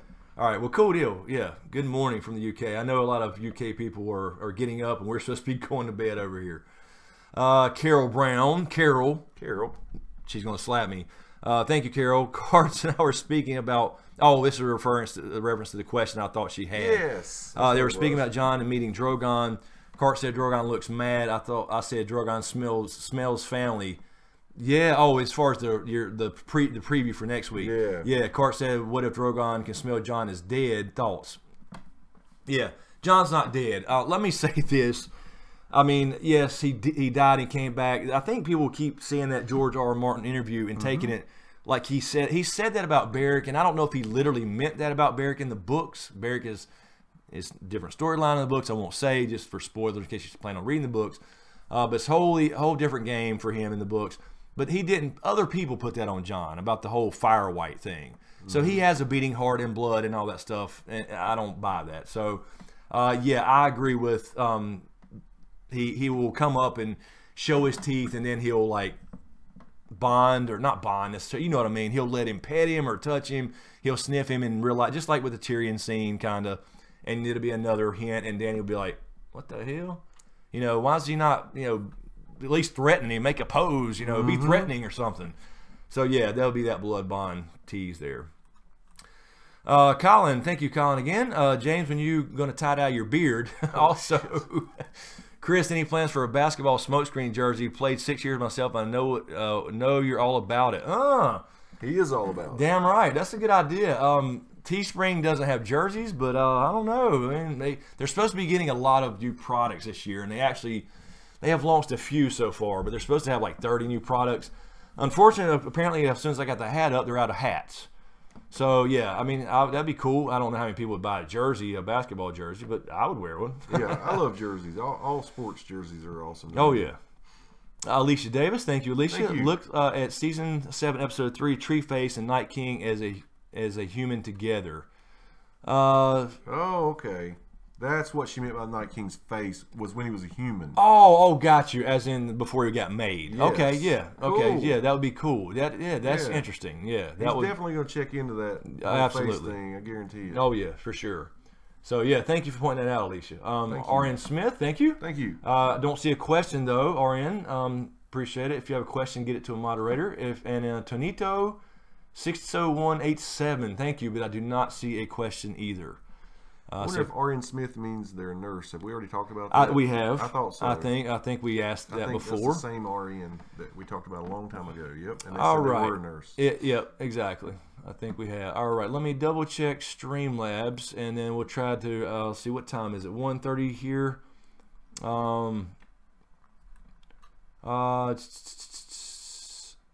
Okay, Dejan also has another in Streamlabs. Thank you, Dejan. Thank you so much. It was funny when Drogon lands after lighting up the ballista and looks at it when hits it with his tail. Yeah, I thought Chris loved the tail I scene. did too. I love the tail whip. It's just like he's not a one-trick pony. Yes. I really love that scene that he can still do damage on the ground without just breathing fire. Right. I thought that was cool, and it makes complete sense for a dragon, right? Yes, it does. So very cool. All right. Very cool. So we got caught up on those questions. Thank you guys so much. So we'll grab a couple here, Lewis I guess. Warner says, where's the Hound at? Yeah. The Hound, he should be. I'm thinking Eastwatch. I think we'll see him at Eastwatch. I'm sure we won't see him vision? because of the vision, Okay. right? And so I think we'll see him at Eastwatch. I don't think we'll see him like traveling again. I'm assuming he'll already be there. And Tormund's heading there, of course. John sent Tormund there. Yep. So that's right. where they'll meet. That's so very cool. Yeah. I'm thinking he'll be at Eastwatch. So Goodwill 144. There, that answers your question as well. Then. So Yeah. There you go. Yep. The Hound and Brother heading north. Yep. So I think that's where they'll show up and meet them together. Chris liking some tail. I do like dragon tail. All right. Let's see here. Hoonjob, all these symbols by the children we've seen by White Walkers around werewolves in earlier seasons. Yep. Basically, it represents the creators, the children of the forest. Not necessarily specific meanings, but we did see some different ones in there, and I'm going to break that down for sure in the review video, and I may do a whole separate one depending on what else I see. I saw some other symbols that were different, and I think I saw the God's Eye. Answer Andy's question there. All right, if I can get to? Oh no. I might have just lost it. Lost. That's all right. Just there it is. Oh, there it is. Okay, Andy Sorrell. Thank you, Andy. The opening map shows the stag at King's Landing, but even though Cersei is a Baratheon, she goes by Lannister and uses the lion sigil as a steel. No lion opening. Yeah, this is wrong. She's not a Baratheon. They do not marry and keep that name. She is Cersei of the House Lannister. She was crowned that. That's her name. It should not be a Baratheon. I guess they're just doing that and to show us that she's illegitimate, that it still should be, You know what I mean? I don't know because even though they were bastards as far as Tom and everybody, nobody knew that. So technically, you know, I don't know. That was so yeah. It should be for because they changed that in reaction to what's already happened. I think they're just doing it to show that she's illegitimate because otherwise it should be a Lannister. She would not keep the Baratheon name. Not in this world or this time period or whatever. So, yeah, she doesn't marry and stay in the royal family forever since Robert died. Let's see. Let's see here. Tom Barrett. Oops. I know I'm going to lose it. Q&A, what do you think of my theory that... Oh, let me stop it. What do you think of my theory that the cat's paw is the tip of the broken red sword of heroes and that belonged to Rhaegar? Oh yes, Tom. Tom brought this up and sent me a message like that. And this is actually pretty interesting, even though I don't still buy the literal Lightbringer thing. But that Valyrian steel dagger could actually become a Lightbringer sword type of thing, where there's a magical property to it, where it will actually grow into a sword. That was pretty cool. A pretty cool thought, anyway. Like this little thing that. So it's kind of insignificant, except it started the War of the Five Kings. It ends up being Lightbringer in a way or whatever. I thought that was kind of a cool idea, but I still say, in my opinion, and I don't know about Rhaegar, blame to Rhaegar, but I still think we will see it in the end game for sure. I think it's Bran, like you said, you said it perfect. Bran knowing what's going to happen, things are going to happen. He hands it to Arya. What does he hand it Arya for? He picked who he handed it to for a reason. He didn't. Yeah, he didn't throw it Sansa away to go hang up on the wall. So, Carol has a question from Habs fan 34. Do you think it is justified that Arya is good at sword fighting? And don't miss that one. Okay. I'm sorry. Habs fan 34. Do you think it is justified that Arya is that good at sword fighting? Yeah, I just think we if you're saying like her training. I just think we missed a lot of training, a lot of it, because they off camera. Yeah, off camera. I mean, we saw the stick fighting, her go blind, and her getting her ass whipped quite a bit, only to build up to this, that she's such a badass. So I just think they couldn't show her training all the time. Which, honestly, though, that would have made some better scenes than some of the Braavosi scenes that we did see. So it looks like Tanito maybe donated. Okay, so Tanito says, I donated, but it did not post a question. Was the Children of the Forest scene in today's episode in the books, or is it just another bad, inconvenient idea from the showrunners? It was not in the books. We are way out of territory. Now, are we watching The Winds of Winter right now?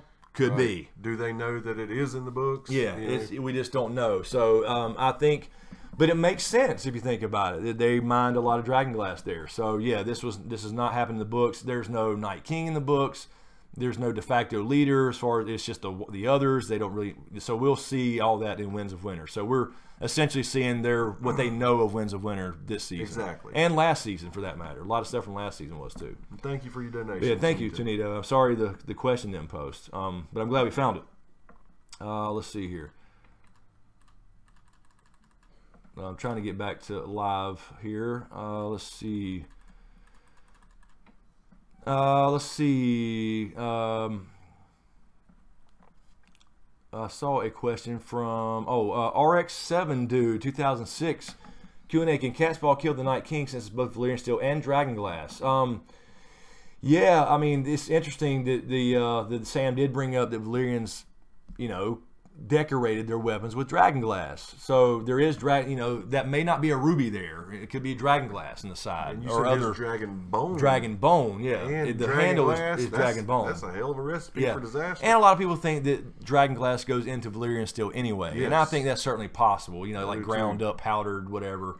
So I think that's certainly a possibility. But yeah, I mean, yeah. So I going back to what we said earlier, I don't think that dragonglass itself though can kill the Night King. Nope. Because he has a piece in his chest already. Yep. So I think that has to be removed for him at least. Now the rest of them, they'd fall apart. So, but that's just a theory. We could be completely wrong, and probably are. So, Callie says she finally finished the episode. So I know your jaw's you're just now picking your jaw up off the floor. Let's see. Chris D, I saw someone suggest that Arya should teach Lyanna more about the water dancing sword style. I don't even know Okay, that damn arrow. I knew I'd lose it. I don't know where it went, man. Oh, there it is. I didn't even know I wanted that until someone I wanted that until someone suggested it.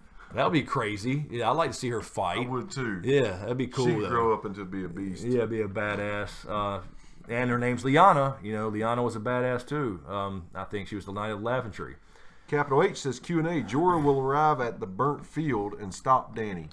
What do you think? There's question marks at the end. That's a good thought. The only reason I would say that wouldn't happen is because he just wouldn't know right now where she is other than Dragonstone.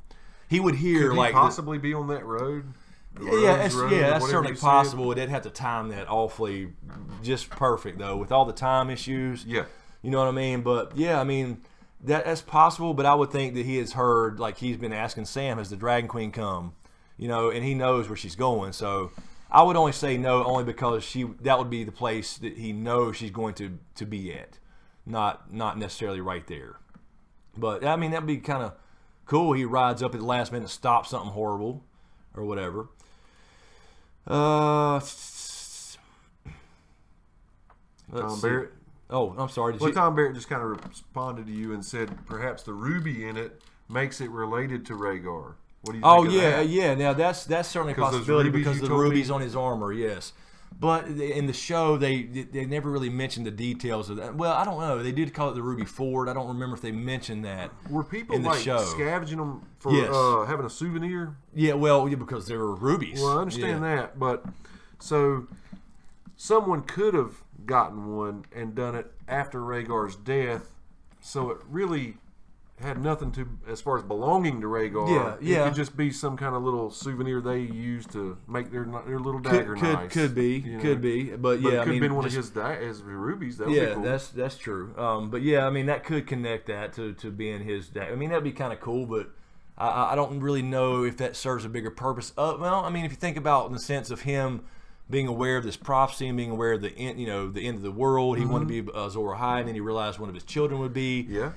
But he is, that blade being his ends up being the thing that does the deed through Arya or something. That would be kind of cool. Yeah, I mean, it's really, really cool. It's really cool to think about those things. Yeah, about all the little. That's what's great about these books and show, the little details. Let's see, Amanda. Good question, Amanda King or Leland Hardy. Yeah, Amanda grabbed it from Leland. I think. Okay. Good question, Leland. Why was Jon allowed to attack Theon, an ally of Dany's on the beach? He is an ally of Dany's. That's true. Dothraki just stood there. That's true, but he didn't approach him aggressively, and it was kind of just a really quick move, and they didn't. Good point. I mean, I don't know. So, yeah, that's true. But nobody else moved either. That's right. Like on Theon's no, side. They didn't. That's right. It was more of a thing where he walks up and he's like, they're kind of Jon. He realized he knew him. Yeah. But then Jon kind of quickly grabbed him and they saw that he wasn't actually throwing him down or whatever. So, yeah, I mean that's a good point. But then again, Jon's been there so long now apparently that he's free to go and he's minding this stuff. So he's an ally. So dude, yeah. Before we get out of here, I do have to say this. And we'd seen the pictures and everything. I just loved seeing a Dothraki jump up from sitting on the horse to squatting on the horse and drawing their bow and arrow. Dude, that looked awesome. Oh yeah, that was badass. I mean, those are real stuntmen doing that, and it's just so cool. Yeah, and I think I brought up, it brought up my old martial arts training, the Japanese. I've been in Japanese martial arts for forever, right? And that's you actually said those actors might have been, or stuntmen could have been Japanese, because there's still very classical training in those arts, and that's very, very cool. Let's see. Carol's got one from Tiz Moy Q&A. Do you think Lyanna, Mormont, and Arya will have a scene together this season? Yeah, I mean, I don't know. It's like, is Lyanna still? I'm sure they'll have more meetings and stuff, and then if they do, she'll be there in Winterfell. So in that sense, yeah, I don't know. Will they talk? That would be kind of cool. A young lady versus a young, a little bit older now Arya, who's an assassin who didn't want to be a lady. Yes. But she's also a badass. They're both hard asses. Yeah, exactly. All right. Let's see. So we got Tonito's question, I believe. So did. thank you, Tonito. And apologize. And RN, is that another? Okay, no. Okay, that was just another. Okay, we got it. So we're good there. I know we got to get out of here, guys. And everybody's got to go to sleep. And let me just double check this. We're good with. Oh, DeJean did have another Streamlabs. Do you think John bent the knee off screen before they showed them walking out of the cave? No, I don't think so. I don't either. No, he was pretty. There's still going to be some payoff scene for that. I think. I don't think they would show that. They would. They've built it up too much. Yes. Yeah. And, you know, for them not to give us that. Exactly. All right, so let's grab one or two more, and then we'll get out of here. So everybody's got to go to sleep. I know it's 1:44, and so we went way over. Let's see, Daphne, Bree, Q&A. Well, I lost it. Hold on, Daphne. Q&A. Do you think Littlefinger knows about Three-Eyed Raven? After his scene with Bran, there was a Raven calling when he was watching Arya pushing Bran with Sansa thoughts. Yeah, I think that was the little hint that he is going to be, Bran, being the Three-Eyed Raven, will be pulling out the dirt on Littlefinger. So yeah, that's what the call out for was. You heard the crow there. I immediately heard like, oh, did you hear that? You know, while Littlefinger's on the screen. All right. Let's see. I thought I just let's see. Okay, so we got one more super chat, or two more actually. Bolo 7678, thank you, Bolo. I don't see a question though. Thank you. And also Pumpkin is that Joanne? Yes. Good morning, my daughter's Spring Trap is now part of our team. Great episode. I know she's already commented. Okay, off to work. Love from the UK. Well, thank you so much. Thank you so much. Spring Trap did comment. Absolutely. Sure and have a good day at work. Have a good day at work. Much. All right, so, and Bolo, I don't know if you had a question. I didn't see a question. If you have one. No question, just love you guys. Okay, Thanks thank for you. the chats. Thank you so much, Bolo. I appreciate that. I just want to make sure we wasn't missing thing. Doc Holiday, is there a hostage trade between Jaime and Yara? Thank you, Doc. I would like to. I want to see Yara get rescued. I do, too. I do. I really think, but I don't know. Because Yara is going to likely be in the silence. That's Euron's catch. So she didn't stay at King's Landing, I don't believe. I think they would have definitely showed that. It definitely showed her pulling Yara back with him when he left. And then she went down to kill the Sand Snake. So Carol says we're still live trending at number 13. Wow. Still going, still live trending? Well, that is amazing, guys. Still got 2,000 people here. You guys rock. Awesome. Outstanding. Very cool. But all right, guys, let's see. All right, one more. Lady Warrior of House Brady. We caught you last week. Funny. We just her last name. She don't like Tom. Right. That was funny. Because we went on and on about it. We did. Sorry. We just have a thing for the Patriots here. Q&A. Whoa! It just starts leaving. Just disappears. Q&A, do you think that Qyburn poisoned arrow that shot to Drogon? No. We don't believe so. We mentioned that earlier. I don't think so. You saw a lot of him changing the different arrows or whatever. And, yeah, they were kind of dry and rusty, so I wouldn't think so, but it would make sense. Let's see. All right. We got to get out of here, so make sure we're caught up here. And then just make sure we're caught up on Streamlabs. I don't want to miss anybody's questions. And I never heard from Josh if he was in here. As far as his question, I could not find. So, all right, guys, that will do it for us for tonight. We got to get out of here. I know you guys have to go to work. Some of you, and some of you are going to work, and some of you got to go to bed because you got to work. And James, you got to work, and it's 1:48. But what a great episode, and what a super live chat. Absolutely. These are fun to do. So thank you so much for hanging out, guys. And again, thank you.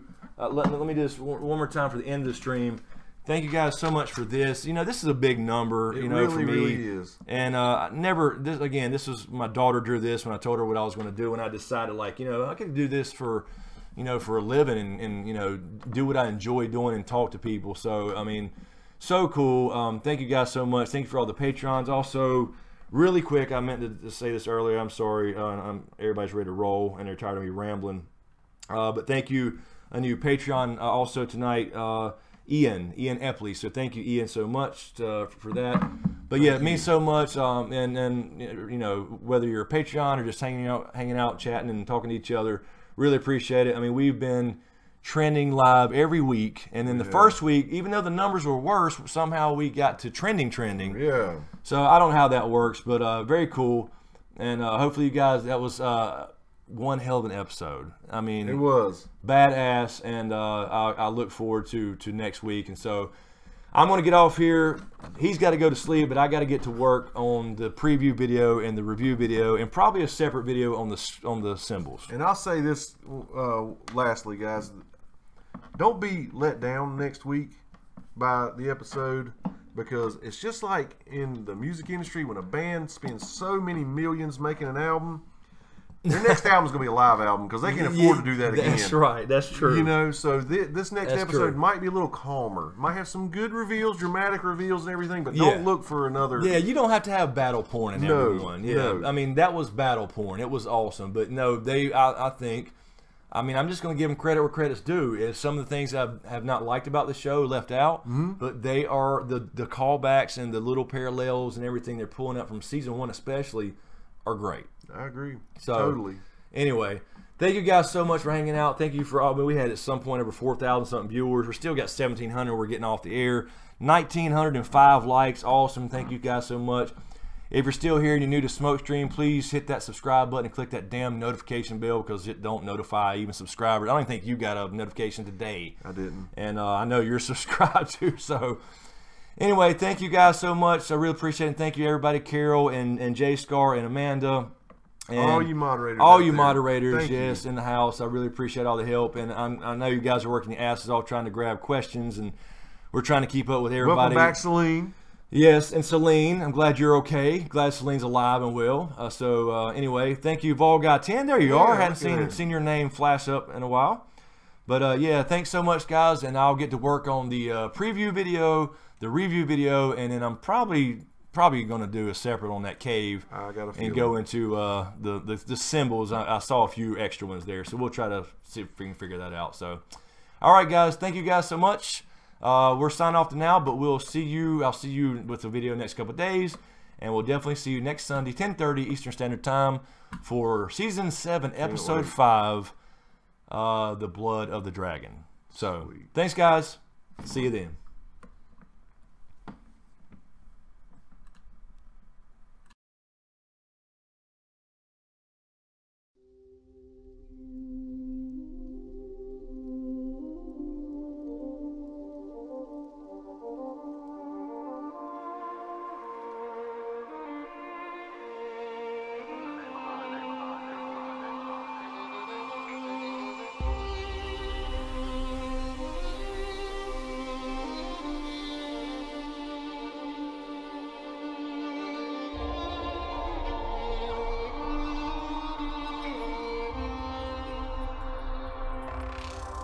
I cannot give you back your homes or restore your dead to life. But perhaps I can give you justice in the name of our king.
Perhaps I can give you justice.